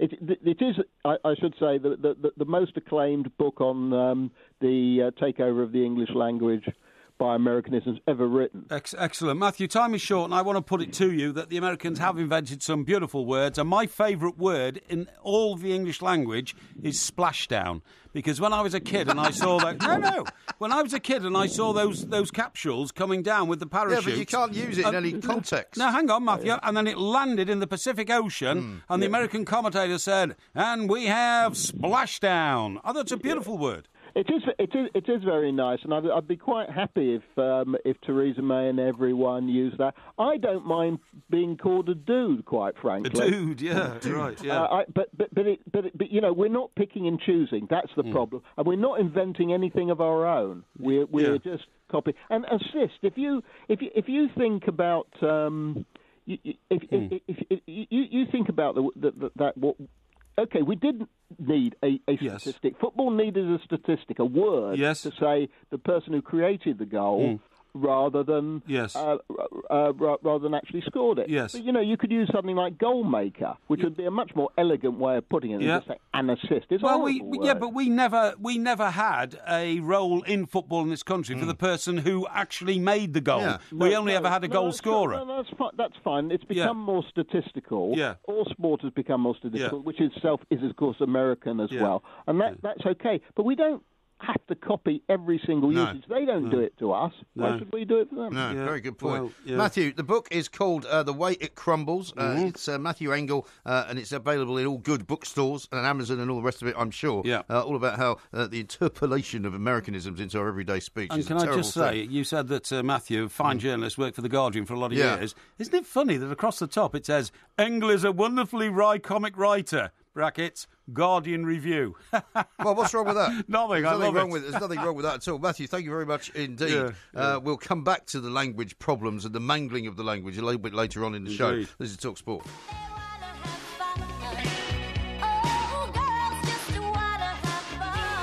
Got a picture here from Lee, who sent in a picture of his leaf blower. Wouldn't be without my blower, guys. I've moved on to the next customer before the leaves blow back. So do you think he's a professional leaf blower? Goes around properties. I'll blow your leaves away for you. So I guess he makes money that way. Then he probably goes next door and says, I've just noticed you've got a load of leaves in your driveway. Would you like me to blow them away for you? Well, I mean, yes, thank you. And then he goes next door and says, look, there's a load of leaves in yours. He just keeps blowing them on. He keeps blowing them to the next neighbour and saying, knocks on the door and saying, I'll blow your leaves away. I would imagine you'd admire the entrepreneurial nature of that, wouldn't you? I certainly would. How about this from Dave in Birmingham? He says, Porky, the best thing for a bad back is to chop up a Spanish onion, put it in your socks, and then put them on before you go to bed. Yes, I've heard that before, actually. And then he says, P.S. John Terry's going to the Blues with Harry Redknapp. Well, Harry had ambitions for that, I think, so we'll have to see how that one works out. Right. Now, we were playing Girls Just Want to Have Fun, yes. Cyndi Lauper's 64th birthday Is today. It really? Now, do you know what? The only image I've got of Cyndi Lauper, when we were in America, she did that MTV video where she was dancing dancing around that street with, hooped socks on and, bows in her hair and all that. Yeah. And it looked like it was in Queens, down a street full of brownstones and all that kind of stuff. And I think that's the only record I can remember her ever making, actually. Yeah, well, no, I mean, she did have quite a successful run, particularly in the 80s, but she's now doing a tour upcoming with our friend Mr. Rod Stewart. Well, she's supporting Sir No, Rod. she's not supporting him. They're doing a tour together. Are they? Yeah. Well, like singing duets and all that? Exactly. Really? Yeah. Well, that's very good. Well done. Now, on a musical take, right? Yes. As I come into London Bridge Station this morning, there's two delightful young ladies there, I would say of student age, okay? Yeah. And they've got the biggest backpacks on you've ever seen in your life. Normally, you would not go anywhere near people with backpacks. No, I know, that's absolutely right. So they must have been attractive. No, they weren't attractive. They were just nice young ladies who were clearly going off to Glastonbury. Yeah. It's about a mile away. Sure, they won't go to Ladies' Day at Ascot. Definitely not, because I established that. So these huge backpacks on, Right. a huge front pack as well, you know what I mean, with another sort of... like, what is it? Like a duffel bag or something like that they had on the front. But another huge pack. A duffel bag? Well, a pack, really, I suppose. Well, it's like a backpack, except it's a front pack, isn't it? Yeah, it's a front pack, yeah, like a rucksack. I don't know if they like actually make those separately or whether you just reverse it. And then between them, they were carrying the heaviest sort of canvas bag you've ever seen, because they couldn't even lift it between them. They were dragging it across the floor of London Bridge Station, which is quite a nice floor. I mean, it's polished and tiled and all that. But I don't know what state it'll be by the time they get to Glastonbury. Well, to be honest, once they've got to Glastonbury, I mean, then all hell breaks loose, because it usually and inevitably starts raining at some point. You see those awful pieces of footage of people, covered in mud, sliding down the place. It's awful. I don't get it. But the bit in the middle was the tent. Yeah. And I said, "Hello, ladies, how are you?" And I said, "Glastonbury." He said, "Oh, yeah, And I could see the sheer joy in their face at this adventure they were going on. Did they not think it was a bit odd that you'd started talking to them? No, because I was just passing, and I said, "Have a great time at Glastonbury." "Oh, yeah, we will." But the one thing I complimented them on was with all this, packages and rucksacks and bags and all that, the lady on the right had one spare right hand, and that was clutching a box of wine. Oh, really? So I complimented her, and I said, "Well, at least you got priorities right with the wine." Yes. And they giggled. But honestly... Well, they might have drunk that by the time they got down on the train. Well, presumably that's for the train, on the way out there. But I could see the youthful exuberance of what they're going to have a great weekend, and that's great. It's never appealed to me. Does appeal to our newsreader, Peter, who goes every year, doesn't he? Pete Abbott, even though he's a man of a certain age. Well, but some people will never miss Glastonbury. I know people who go every single year. Yeah. I couldn't stand it myself. I can't stand it. I used to go to music festivals, but I don't think I ever went into any festival where I stayed more than one night. No, exactly. One night is enough. My nephew Tommy's going. Is he? Yeah, he's going with his girlfriend, and so he's heading up there. How does he get there? Does he drive? I don't know. I have no idea. I mean, because if you go on the train, you have to go to Castle Carey Station, right? Which is a small station. Which is about 7 miles from and that's in the actual site. Isn't it? No, it's in Somerset. Castle Carey, is it? No, it's Somerset. Okay, yeah. It's sort of North Somerset. Yeah, okay. Glastonbury tour, if you can imagine. Yeah, I've been up there. Right, I walked up there once, you imagine what that's... So Somerset Levels, right? Yes. Which is what it's called. Is Glastonbury tour in the middle of the actual site? No. The site is actually away from Glastonbury. Right, okay. It's a Worthy Farm or something like that. Yeah. But, I mean, once you get anywhere near it in a car, I remember last year, I think there were people queuing up. Pete waited 8 hours, didn't he? I think it was 8 or 10 hours or something in a car. Like that, Some people were waiting 24 hours. Yeah, I mean, yesterday, apparently, which is when people start arriving, there were 4-hour queues to get in. That's right. Because the security is now having to be better than it was. Absolutely. Because there's so many people. Yeah. There's massive... I mean, Jeremy Corbyn's going down this time as well. Well, he's bound to, isn't he? Because he's got the youth vote. So no, but he's it's very, very smart of him to do it. Exactly. People were on Twitter yesterday going, "Why's Jeremy Corbyn going to Glastonbury?" Yeah, well, it's a free country. You can go to Glastonbury if you want. Is Theresa May going to turn up? Well, that's exactly what I was going to say. You wouldn't want Theresa May turning up at a music festival, would you? No. It'd be embarrassing. You certainly wouldn't. But your mate Liam Gallagher's going as well. Well, I was about to say, highlighting one of them is Liam Gallagher, isn't it? Yes. Now, when I say one of them, apparently there's about 12 different stages. So there are, yeah. So there must be a main stage, I assume. Well, at one point you said to me a couple of months ago or a year ago, what should we go and do? Should we go to Glastonbury? That's and I said, "What are you talking about? You're mad." Well, we could I thought you meant go and see it. But what you actually meant was to go and do a show there. That's right, yeah. Because you can get these, like, super caravans you can stay in, Winnebago. Bit of glamping. That. Yeah, that's right, yeah. But anyway, getting back to Liam, okay, my mate Liam, who I have supported recently. He's still ignoring you, isn't he? Well, no. I mean, Radio 1, there was a report that they're going to, bounce his new single, and I said he's always welcome here, as of course he is. But the amazing thing is, we were just looking into his progress this morning. Liam Gallagher hates having to pose for selfies with fans because they're too hard work, he says. I don't think he knows what the definition of hard work is if he thinks that's hard work. Well, he says that he used to prefer signing autographs, right? Yeah. Well, without being pompous, signing autographs, if you do it properly, Yeah. is very time-consuming because you don't want to just, do a squiggle. Yes. When we've signed books and all that kind of stuff. Well, I think right? the longest sort of line of doing that kind of thing was when we did the second show at Birmingham. Yes. Which was at the end of 2015, I think That's it was. right. And we did the Birmingham rep, didn't we? Yeah, we did. About 600 people. Yeah. And there was a queue of about 200 people afterwards. Who wanted us to sign the signed DVDs. DVDs and all that. We were there for about an hour and a half. We were, yeah. So I Cut find into the drinking time quite considerably. It did. I prefer the selfie. Anyway, he goes on to say, I prefer to sign something than to have my picture taken. Having a picture taken is just too much hard work. Really? I prefer to shake someone's hand and give them a hug. Uh-huh. The photographs are a pain, but that's just the way it is. Well, honestly, quite often, I mean, just the other day I was in a hostelry. Yes. A chap came up, very nice chap. Oh, Mr. Parry, yeah, no problem at all. Can I just do a picture? And all they do is stand next to you, put their arm around you, hold up their phone and go click. Right. It's all over in seconds. That's right. So wasn't there a situation not long ago when somebody came up to you and said hello? Yeah. And you said to them, "Would you like a picture?" And the guy said no. Yeah, I think I did actually.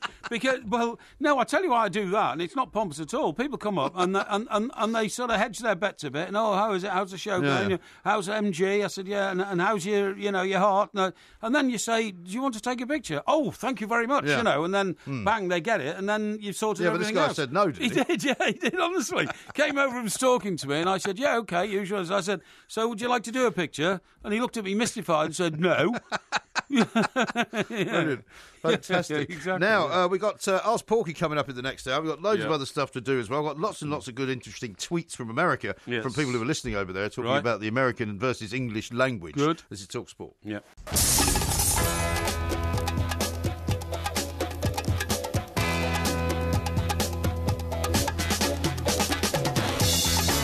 Good afternoon, I'm Mike Graham, he's Mike Parry. You're listening to the two Mikes on talkSPORT. Coming up in this hour, we're going over to Poland. England under-21s take on Poland later on tonight, of course. A victory will take them into the final stages of the tournament, the semi-finals, in fact. Yeah. And, of course, they should be able to even get there with a draw. So they're doing OK. We're going to talk to Paul Jiggins very shortly. Also coming up in this hour, it's time for Ask Porky. So if you've got a question you need answering, if you've got a dilemma you need sorting out, now is the time to do it. You can tweet us at the two Mikes or find us on the Facebook page and put your question there and we'll get it read out live on air. 08717 223344. You're listening to the two Mikes with me, Mike Graham, and Mike Parry on talkSPORT.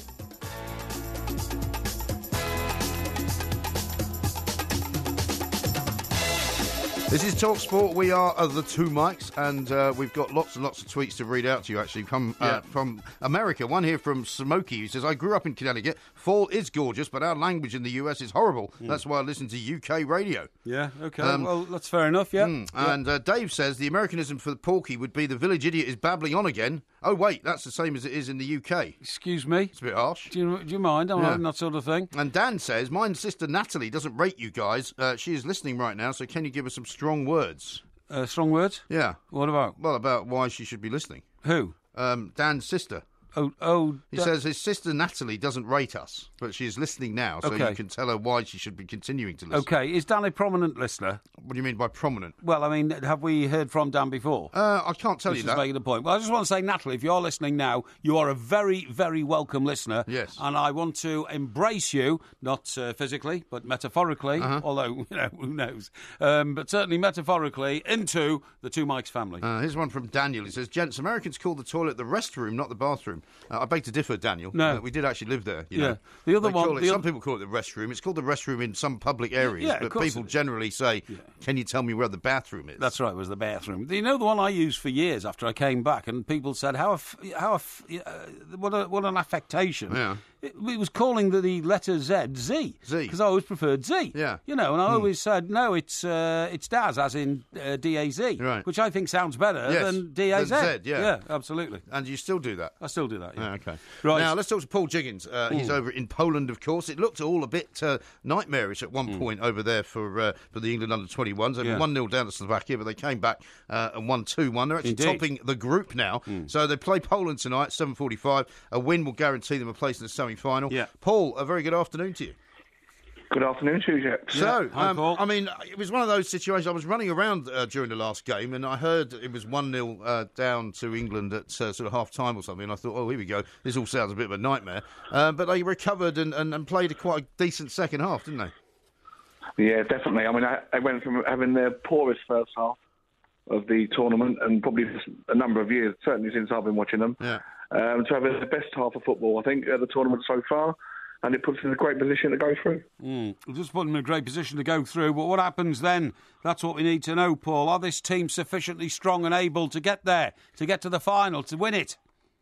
I think they are. I think that, as we said, they didn't start the tournament too well. Arguably lucky to get a 0-0 draw against Sweden in the opening game. Sure, but you've seen all the other... As ever with tournament football, it's not how you start a tournament. Yeah. It's how you finish it. Yeah. And they're growing into the tournament as it goes, and hopefully they'll continue to progress this evening. So. Yeah, but I meant really in comparison with the other teams you've seen in the competition. Has anybody stand out country yet, Paul? Well, you look. I mean, you've got to look. I mean, Spain have started very well, obviously. Yeah. They're 5-0 win, I think, and a 3-1 win. But I remember a number of years ago at the World Cup when Argentina started with a 6-0 win, and everyone was saying, "Oh, nobody's going to stop them." Yeah. I mean, very rarely does a team start so well and then end up winning it. They always have a sort of a downtime along the way, and it's better off to have, if you're going to have a poor game, you have it in the group stage. So you've maybe got a game to recover, which England have.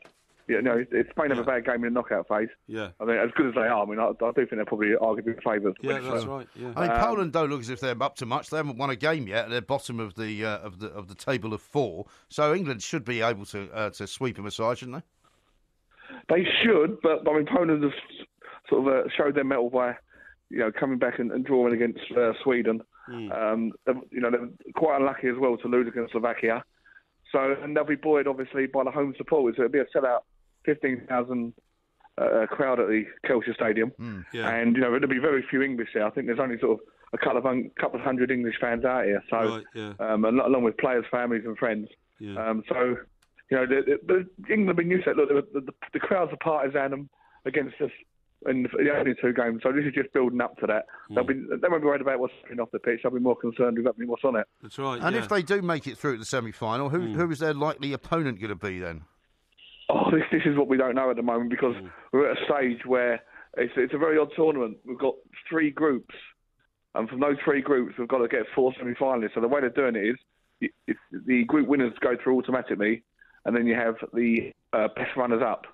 So we may be left till Saturday night until we find out who we get in the semi-final. Yeah. Okay. Bit tense. Right. Yeah, could be fascinating stuff. Paul, thanks very much indeed. Paul Jiggins there reporting into us from Poland. Did you see, by the way, Eddie Boothroyd's shoes? Well, they're that a he bit was odd. Wearing. They're multicoloured. Well, not multicoloured so much as kind of two-tone. Two-tone. Well, do you remember those old-fashioned golf shoes you used to get with the sort of fringe that would come over where the laces are? You'd have a flap in the front to keep the dew off the course, off your shoes. The moisture, yes. That's right, but quite often they would be, say, brogues-like yes, that's right, in the design, but they would have a sort of a white bit in the middle, and then a black bit all around the outside, or blue or something like that. He's got what looks like sort of tan and blue. Well, why is he wearing those? Well, maybe he just thinks they're quite stylish. But what are they? I mean, are they trainers or what? No, they're just regular shoes. He's pictured in the paper wearing them. Well, no, do you mean regular shoes that you'd wear with a suit? Yes. Why is he wearing? Let me have a look at this. Well, because he's wearing a suit. You know. Oh, I see. Yeah. Oh, they look ridiculous to me. They don't look ridiculous. Now, having said that, I understand what you're saying. They are brogues. They're brogues. They are mostly tan. Yes. But they have around the sort of... well, the part that's sort of in the middle. Yeah, the foot area. Which on the golf shoe would normally be white. They are blue. Is blue. Now, the last person I saw wearing those was, in fact, Ray Parlour. Really? And Ray's quite a stylish dresser, isn't he? Stylish dresser, and I have to say, very expensive. I asked him where he got them from, and he told me, told me how much they cost. Is that right? Yeah, and I'm not going to say, because, it might... So he must be doing all right for himself, then. It might reveal envy. But I think I just think they look inappropriate on the man who's the under-21 manager, and I'm not being... He doesn't look a particularly stylish dresser, does he? No. And so that's why I think they look a bit wrong. If he was more kind of trendy looking, they might look better. You know what I mean? They might look better on Pep, like Pep Guardiola. Yeah, you know what I mean? Or Pep Southgate could get away with it. Or Pep Southgate might get away with it, but I don't think AD does. But I'm not criticising you, AD. I'm just saying that, your fashion sense probably doesn't match up to your knowledge and football ability. Mind you, I mean, he's doing all right, isn't he? I mean, like you said, it didn't look all very good in the first half against Slovakia. Well, however, it now looks as if England will top the group. They'll get into the semi-final and might even make the final. This is clearly a competition of two halves, because the first game and the first half of the second game, halfway through the qualifying games, of which there are 3. Sorry, I'm starting to lose the plot here. So he's won the half. He's won the half games, which is half of the qualifiers, which are 6 halves. So after 3 halves, we look doomed. Yes. After 4 halves, we looked as though we were top of the table. Well, we are top of the table. And after 6 halves, we hope to go through. Yeah, well, yeah. So how's 3 that? games. How's that? Thanks for confusing everyone. Yeah. Jamie says this. Porky seems to be getting grief for saying Maidenhead is on the south coast. Yes. Did he mean Maidstone? And what was he waffling on about? No, I said When you were Maidstone. talking about Broadstairs, you said Maidenhead. Oh, I said Maidenhead. Maidenhead is, in fact, the constituency of the Prime Minister. It's very close to Windsor. It's also not in Kent. It's very close to Windsor, where a lot of rich people live, on the edge of the River Thames. Yeah. So I did, in fact, mean Maidstone. Oh, you did? OK. Yes. So Broadstairs has overtaken Maidstone. No, I didn't. What did you mean? Hang on. Maidstone is landlocked in Kent. It's not on the coast. But you said Broadstairs was now the number 1... Is it Minehead? What? Well, that's in Somerset. No, it's not, actually. It's in Devon. It's in Devon. I'm pretty sure Minehead is in North It's just on the Somerset. border of Devon. No, what's the South Coast resort that begins with M, which is very, very, very popular with all sorts of people now who go down there? Yeah, it's become very trendy. Begins with M. I don't know. And it's Maid something. Really? Where's Maidenhead? Maidenhead is in Berkshire. Maidenhead's in Berkshire. That's nowhere near the south coast. Maidenhead, Maidstone... Are you thinking about Margate? Margate. It's Margate. It's Margate. It is definitely Margate. Well done. Thank you. Got it. This is talkSPORT. Yeah. Quite a few people pointing out that your geographical skills need a little bit of educating. Here's one from Got it right in the end. Someone who doesn't... well, he didn't. He said Minehead was in Devon, which it's not. It's in Somerset. Oh, is I it? suggested Okay, to yeah. you. Okay. Please tell Porky that he needs to seriously brush up on his geographical skills if he thinks Maidenhead and Minehead are on the south coast. I thought he knew everything. Clearly not. Well, not everything every day, you know. I tend to have brain overload sometimes. Is that That's right? when mistakes can be made. Yes, indeed. Now, Bez says this. I've just booked my holiday to Maidenhead on Porky's recommendation. Yes, on my recommendation. Yeah, that's hashtag right. plank. Now, there's one here saying I've just had to pull over. Hang on, I kind of lost that, sorry. But anyway, so he's just had to pull over to consider the way that I managed to evaluate the current tournament in halves. Oh, yeah. And it was, of course, 6 halves. Yes. And he was so confused he had to stop and Game work of it out for 6 himself. halves. I mean, it was almost as confusing as last couple of weeks ago when you started telling everyone what times we were on and what times we weren't on. Yes. Unbelievable. Well, I don't think it's unbelievable. I think people worked it out. Yeah. Now, listen, I'll tell you what we looked at this morning, a report, which is a very serious subject, about standing in football grounds. Safe standing, yes. Yeah. Well, it looks as though the Premier League are now writing to all Premier League clubs Yes, it does. to say, would they be interested in getting involved in a sort of trial period of safe standing in each of their grounds? I think they're testing the water, certainly. Yeah. And I think there is a reason for this, and that is that, for instance, if you go to Manchester United sometimes, and now they've lost the ability to turn it round, there's a huge section of the fans, well, I say huge, it's a huge ground, but there's a section of fans amounting to thousands who like to stand up. Right. And they like to stand and watch the game, they sing and all that kind of stuff. I think Manchester United have given up asking them to sit down. Yeah. Because the longer you ask them to sit down and they don't, the more your authority to run the stadium and is also, eroded. you don't necessarily want to get involved in a kind of stewards Definitely going not. over to a large group of people and not. ordering them to do something which they don't want to do. Definitely not. Now, I have always worried about people standing up in seated areas if the seat arrangement is just that it comes about a foot up above your ankles to your calf. Do you see what I mean? Because it feels precarious even standing there, doesn't it? It feels precarious. You only need one guy behind you to push you on the shoulder as a sort of, wow, did you see that? Yeah. You could go tumbling down. Yes, exactly. Yeah. So it could be... Now, what they've been doing in Germany for a while and what they can do now is that they can change the area you're standing in from a seat into a railed-off standing area. They're called rail seats, They're called rail seats. And what you push the seat back, it actually pushes up a rail to your waist level. Yes. Or near to your waist level. Right. So you can't fall over So you're that. more kind of enclosed, in other words. You're more enclosed. And you've got one of those behind you as well, so you can't fall back as well. Right. Do you see what I mean? Yes. Because that's on a higher level. Right. Now, I have no problem with this. And if it's going to help eradicate the problem of fans who won't obey instructions, it might be a good thing. of course, the issue is always about Hillsborough. Yes. And it was standing areas in Hillsborough that led to the terrible carnage. But that was a very different time, wasn't it? Well, and also, football fans in those days were treated very badly. In terms of, I mean, you and I will both have been in situations. I mean, I've told you before about my experience at Anfield. That's right. Where we had to be, as children, lifted out over over the barrier, up to the stand outside the goal, stand behind the goal, because we were getting crushed. That's right. You see, I don't regard this as standing. What I regard as standing, I regard this as an exercise in watching football standing up, but I don't regard it as a standing terrace. You see what I mean? Yeah. Because you know as well as... Well, perhaps you don't, Mike, because I used to go with your sister. Now, I used to go with a bunch of mates. Yeah. We'd get in... We used to go into Gladys Street, but then in later years, we went into the Goodison Road area, which is in front of the big stand. Yeah. Now, we would pile in there out of a couple of cars over in Liverpool, and there'd be 8 of us. Yeah. So we'd have a few pints in the pub, and then we'd get into the ground, and then we'd all pile onto the terrace together. Yes. And we'd be standing as a bunch of guys all together, 8 of us, almost, neck to neck, chin to chin, and all that kind of stuff. And that was what I regard as standing. Sure. This is not like that. No. You cannot turn round and... You're not going to be moving, basically, You're not going to be moving, absolutely right, and you can't turn around and wrap your arm around your mate's neck because he's on a higher level than listen, you. I mean, even though I went just with my dad and my sister, I mean, it would often be the case where you'd start off in one part of the terrace and behind the goal, and you'd end up on the other side. Of course you would. I mean, we used to watch it on Match of the Day, and my mum used to look in awe and say, goodness gracious, people are going to get hurt doing that, but they never did. No. For some bizarre reason, people flowed up and down. And, well, when you see those old pictures of the old Wembley and the old Hampden Park where they had 125,000 people, just extraordinary. But you're right. I mean, this is nothing like that. Celtic is the first British club, by the way, to have already installed some of these seats, and I don't know whether there's any Celtic fans who would like to tell us how that's working. Well, absolutely. And whether it's good. Yeah. But I mean, it seems to me that more or less everyone in the fan area of all clubs actually wants it to happen. Yes, that's right. That does seem. I mean, there seems to be a will for it to happen. Yeah, there's a will for it to happen, and if people are standing up anywhere in areas which aren't safe, then perhaps that's what you've got to do. I mean, all I would say about the whole thing is that can you have a mixed stadium of people standing and sitting? That's the big issue, because if people are standing in modern day stadiums, which are all cantilever, which means the roofs are held up by beams behind the stand, not in the ground.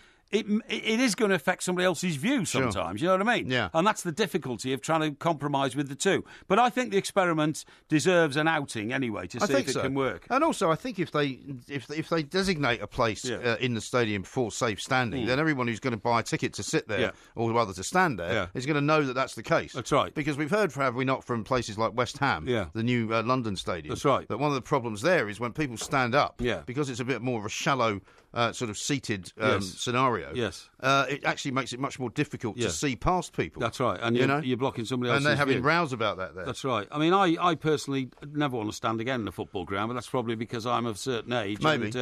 And if you've got sciatica, it's very hard to stand There anyway. are times, I mean, you and I have been at games where, sometimes because of the way the game goes, the guy suddenly in front of you stands up because, somebody's going down the left wing. Well, he wants to see the corner. And then you stand up because you need to see over him, and so that happens. Well, that's perfectly acceptable, and that's part of the attraction of the crowd raising their voice and, as you sort of roar forward and all that. But I personally, see, where I sit in my ground, I have a padded seat. Because like a padded cell is what you need. See, that's totally unnecessary.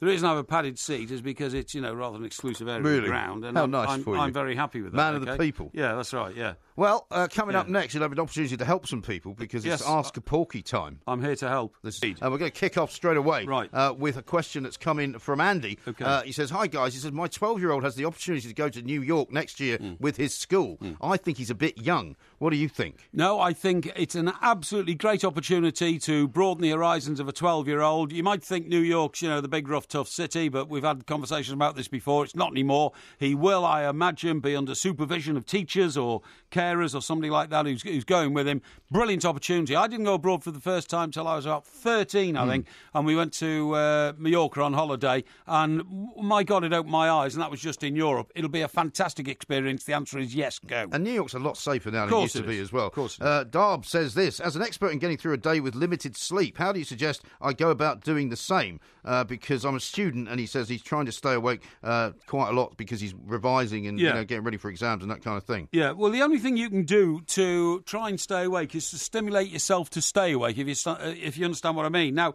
that doesn't mean to say you've got to be drinking Red Bull all day, drinking coffee, or when I was growing up, people took pep pills and that kind of stuff. So get rid of all that. What you need to do is you need to regulate your brain into hours of work and hours of sleep. So, for instance, what I always do, when you've got a task in front of you and it's endless, don't let it be endless. Say, right, I'm starting now, it's 11 o'clock. I'm going to finish at 12:30. I'm going to do as much as I can, intensely work for 1.5 hours, then I'm going to rest. Then I'm going to lie down. You've got to regulate your brain. OK. Scott says this, can you advise my missus on why, after working a long, hard day's graft in the heat, I need to have a few cans indoors afterwards? Well, I think everybody understands that, don't they? Because, you know, if you come in from... If you're working outside and you're subject to this sort of weather, you've got to rehydrate anyway, but B, you've got to take the stress away of working in that environment. It's very, very stressful to work when you're uncomfortable. You know, when I read about soldiers having to work in Iraq in 40-degree temperatures and that sort of thing, I have huge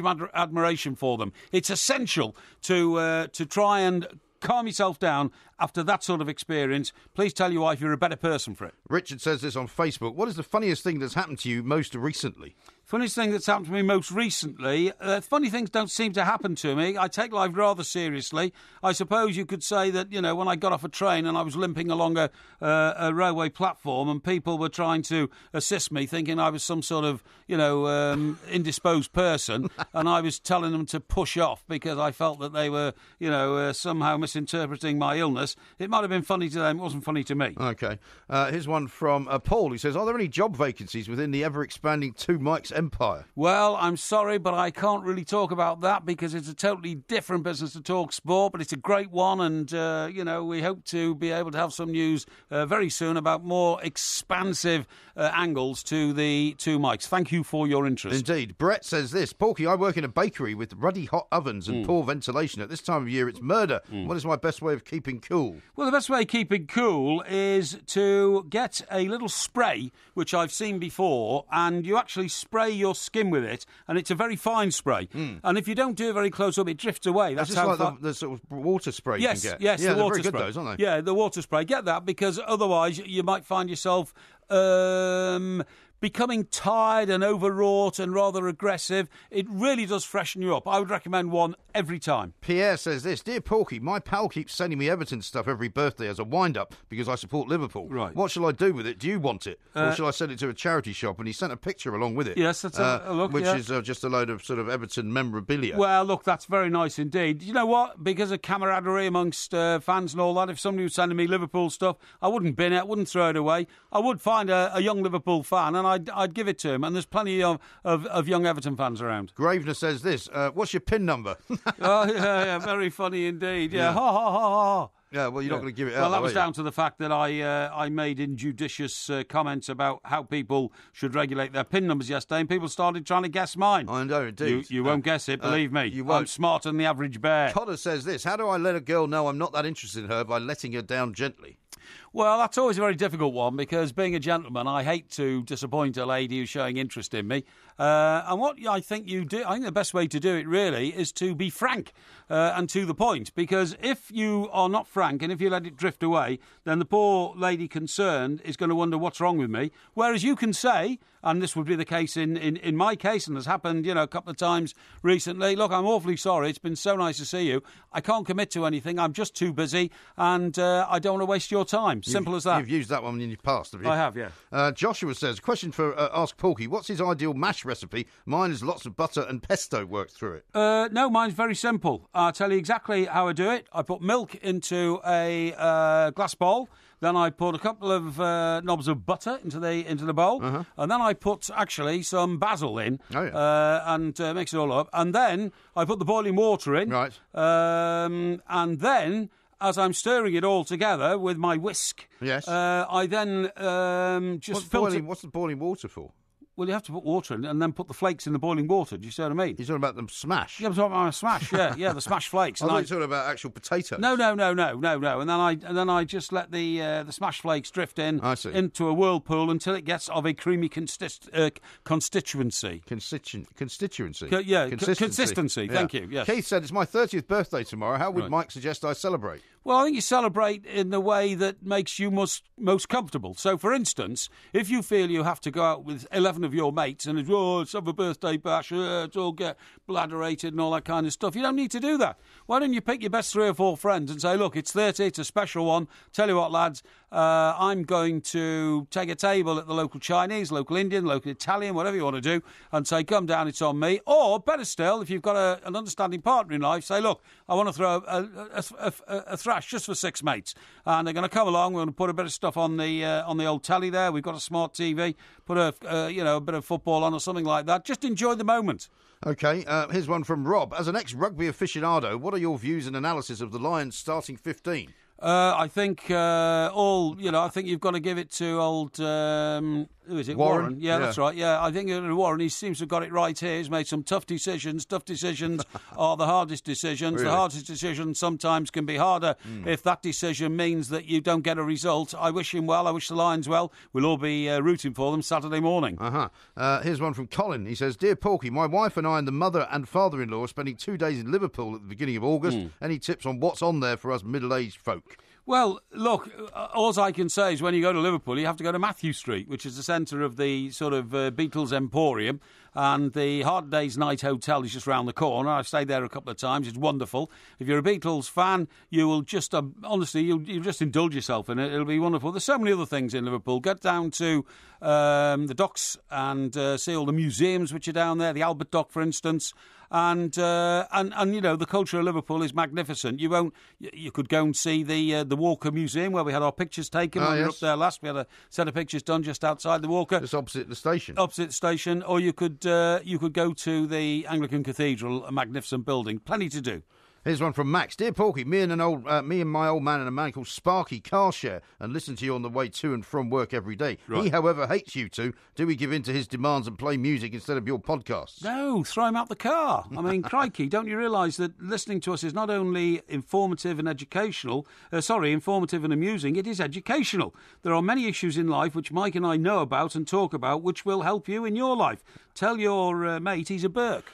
Here's one from Neil who says, on a previous Ask Porky, you said I should go self-employed. I have done so, but do I go sole trader or limited company?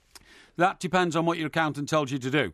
A sole trader situation has different responsibilities in terms of VAT and taxable income to a limited company. Honestly, I can't advise you on that, but you must go and see an expert and ask him. The way MG and I do it is all controlled by accountants, and we wouldn't dream of trying to do it ourselves. Here's one from Wardy. Does Mike Parry need a bag carrier / wine pourer for the New York trip? I could be his personal concierge. Well, it's very kind of you, and we're very excited about the New York trip. The show is now being confirmed as Saturday, the 16th of September. True. We're very, very thrilled about getting over. The facilities we're offering in terms of how you can access it are going to be laid out, on the Two Mikes website. It's very kind of you to offer your services. I hope in some way you can get along. Finally, Joanne. It's not really an Ask Porky, but she says she would love a birthday message. Indeed. And how old is Joanne? Do we know? I don't think you should ask. OK, don't ask ladies their age. OK, all I could say is, Joanne, have a very happy birthday.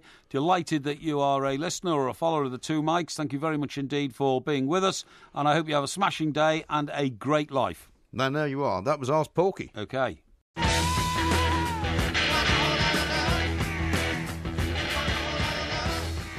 This is the Two Mikes on talkSPORT with Wick. Save 35% on selected lawn mowers like the Flymo 37cm electric lawn mower. It was $79.99. Now it's $49.99. Now, a couple of shocks later. We're back at Queen's today. Let's find out that's from been a Dave, shocking week at Queen's already. Well, exactly. Let's go back to Dave Luddy, who's watching it for talkSPORT, find out what's going on. Dave. Well, Maran Cilic and Grigor Dimitrov and Thomas Burdick are the only seeded survivors from the wreckage that claimed 4 of the world's top 10 over the last 2 days. Murray, Wawrinka, Raonic and Tsonga all out of the event. Dimitrov and Berdych are already into tomorrow's quarterfinals. Cilic, champion 5 years ago, world ranked 7. He's aiming to join them today, and he's made a cracking start against American qualifier Stefan Kozlov. He sprinted to the first set by 6 games to love, and he is 2-1 down on serve in the second, but 40-30 up. And Australian Jordan Thompson, the conqueror of Murray, plays the 2010 winner of American Sam Querrey as Cilic levels up at 2 games all in the opening set. Dave, thank you very much indeed. More from Dave Luddy coming up in Hawksby and Jacobs, who will be here very shortly in about 10 minutes' time. Clive in Beer Regis says this: is Porky's PIN number talkSPORT's radio frequency 1053 or 1089? Well, good guess, but I can tell you again, no, it is not. It'd be a bit obvious, that, wouldn't it? No, I suppose it would. Because I'm smarter than the average bear, nobody will ever crack the code. Yeah, okay. Well, let's hope not. Yeah. Let's hope not. Now then, I have something amazing to tell you, and you won't even accept it. Well, I might do. I don't think you should be so negative. OK. Do you know that my alma mater, that is the University of the Trent... Okay. Well, I thought your alma mater was the King's School Chester. Well, King's School Chester, followed by the University of the Trent. Listen to this. Leading universities, including the London School of Economics, are shortchanging students. Poor lectures, aloof tutors, etc. The LSE, Southampton and Liverpool, all members of the elite Russell Group, were handed the lowest bronze award in the first Teaching Excellence Framework, OK? No, I don't know what that means. It doesn't make any sense to me. Well, it's the Teaching Excellence Framework has examined our top educational establishments, academic establishments, and found that many have failed.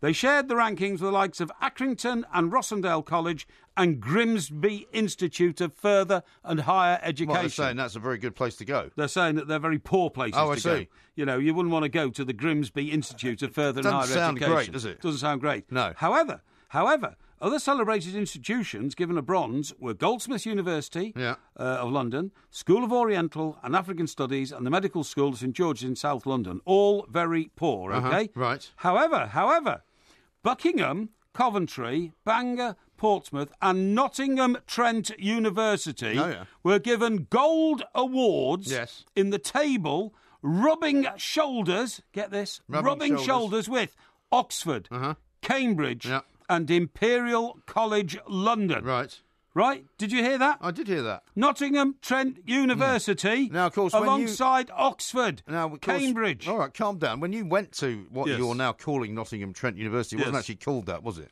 It is now Nottingham Trent University. That's not what I asked you. And the foundations were laid in the years I was there. What was it called in the years when you were there?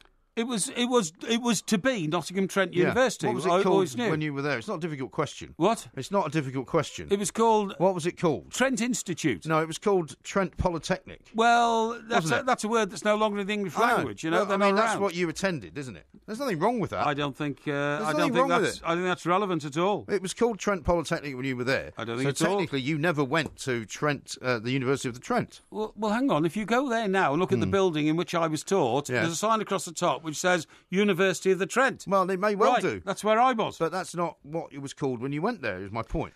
And you only went there for a year anyway. You dropped out, didn't you? You dropped out of your university course. But I'm not the one that's making a big deal about how great my university was. You're the one that was. Yes. You only did 1 year, right? What do you mean I'm making out of how great your university was? Just said... I'm stating facts from a report. Yeah, you're reading a load of stuff which makes it sound as if you went to some great seat of learning. It's from one of my education... You went there for a year. You studied, building bricks or something, right?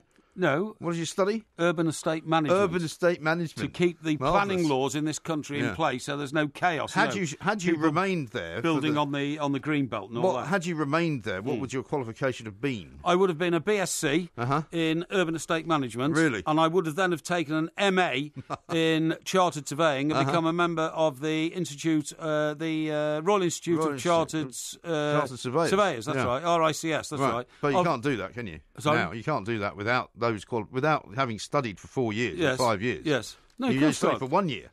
No. I changed direction, and journalism was the better for it. My niece, I'm delighted to proudly say as an uncle, is in fact a master of the Royal Institute of Chartered Surveyors. Is that right? Yes. So she's a surveyor? She's a surveyor. Is that the one I met?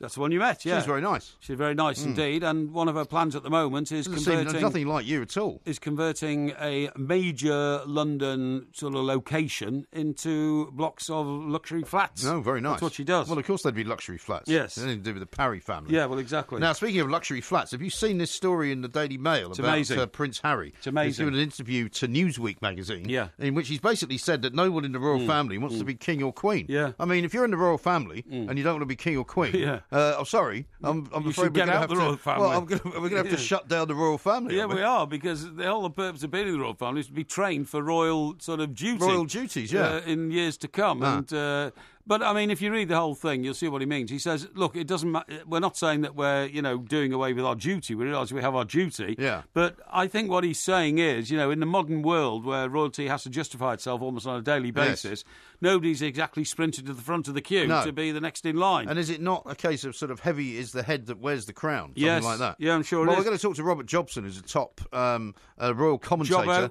We'll talk to him on the show tomorrow. Robbo Jobbo. We'll find out what he thinks of it all. Because clearly, I don't think... You see, I've believed for a long time that Charles is never going to be king. I don't think they're ever going to pass it to him. I think they're going to bypass Charles and they're going to give it straight to William. I would be interested to know what his father's response is. I mean, Harry's done this interview on his own back in America. He was out there doing some more charity work. I think Harry's justified himself as a great modern prince. I think he does great work for charities. He's served in the armed forces. Of course he had his wild years. We all do, and all that kind of stuff. But I think he's a great guy. Most of us haven't been photographed during it either. Well, exactly. But I understand what he's saying, but he does say real duty. Now, I'd like to know what his father thinks, because, frankly, I think Charles has been yearning to be king all his life. I believe that, yeah. So I'm certain he wants it. Yeah, but I don't think he's going to get it. But I think he will eventually. I suppose it depends how long the Queen lives. Yeah. But Harry also indicated he wasn't sure his brother wanted it. But again, I think William has been, I think Harry doesn't tutored. want it. I think that's what he's saying. I don't think Harry wants it. I think William's been tutored in it for a number of years. Exactly right. Now, we are the two Mikes. This is talkSPORT. We're with Wix, of course. Every day we give away a £100 Wix gift card to the best caller. And we thought today's best caller was a Southampton fan, Neil. So he's going to get the £100 Wix gift card. Look out for it. Very well deserved. talkSPORT. Don't forget to come back tomorrow for another sparkling, as fizzy as a bottle of champagne podcast from the two Mikes.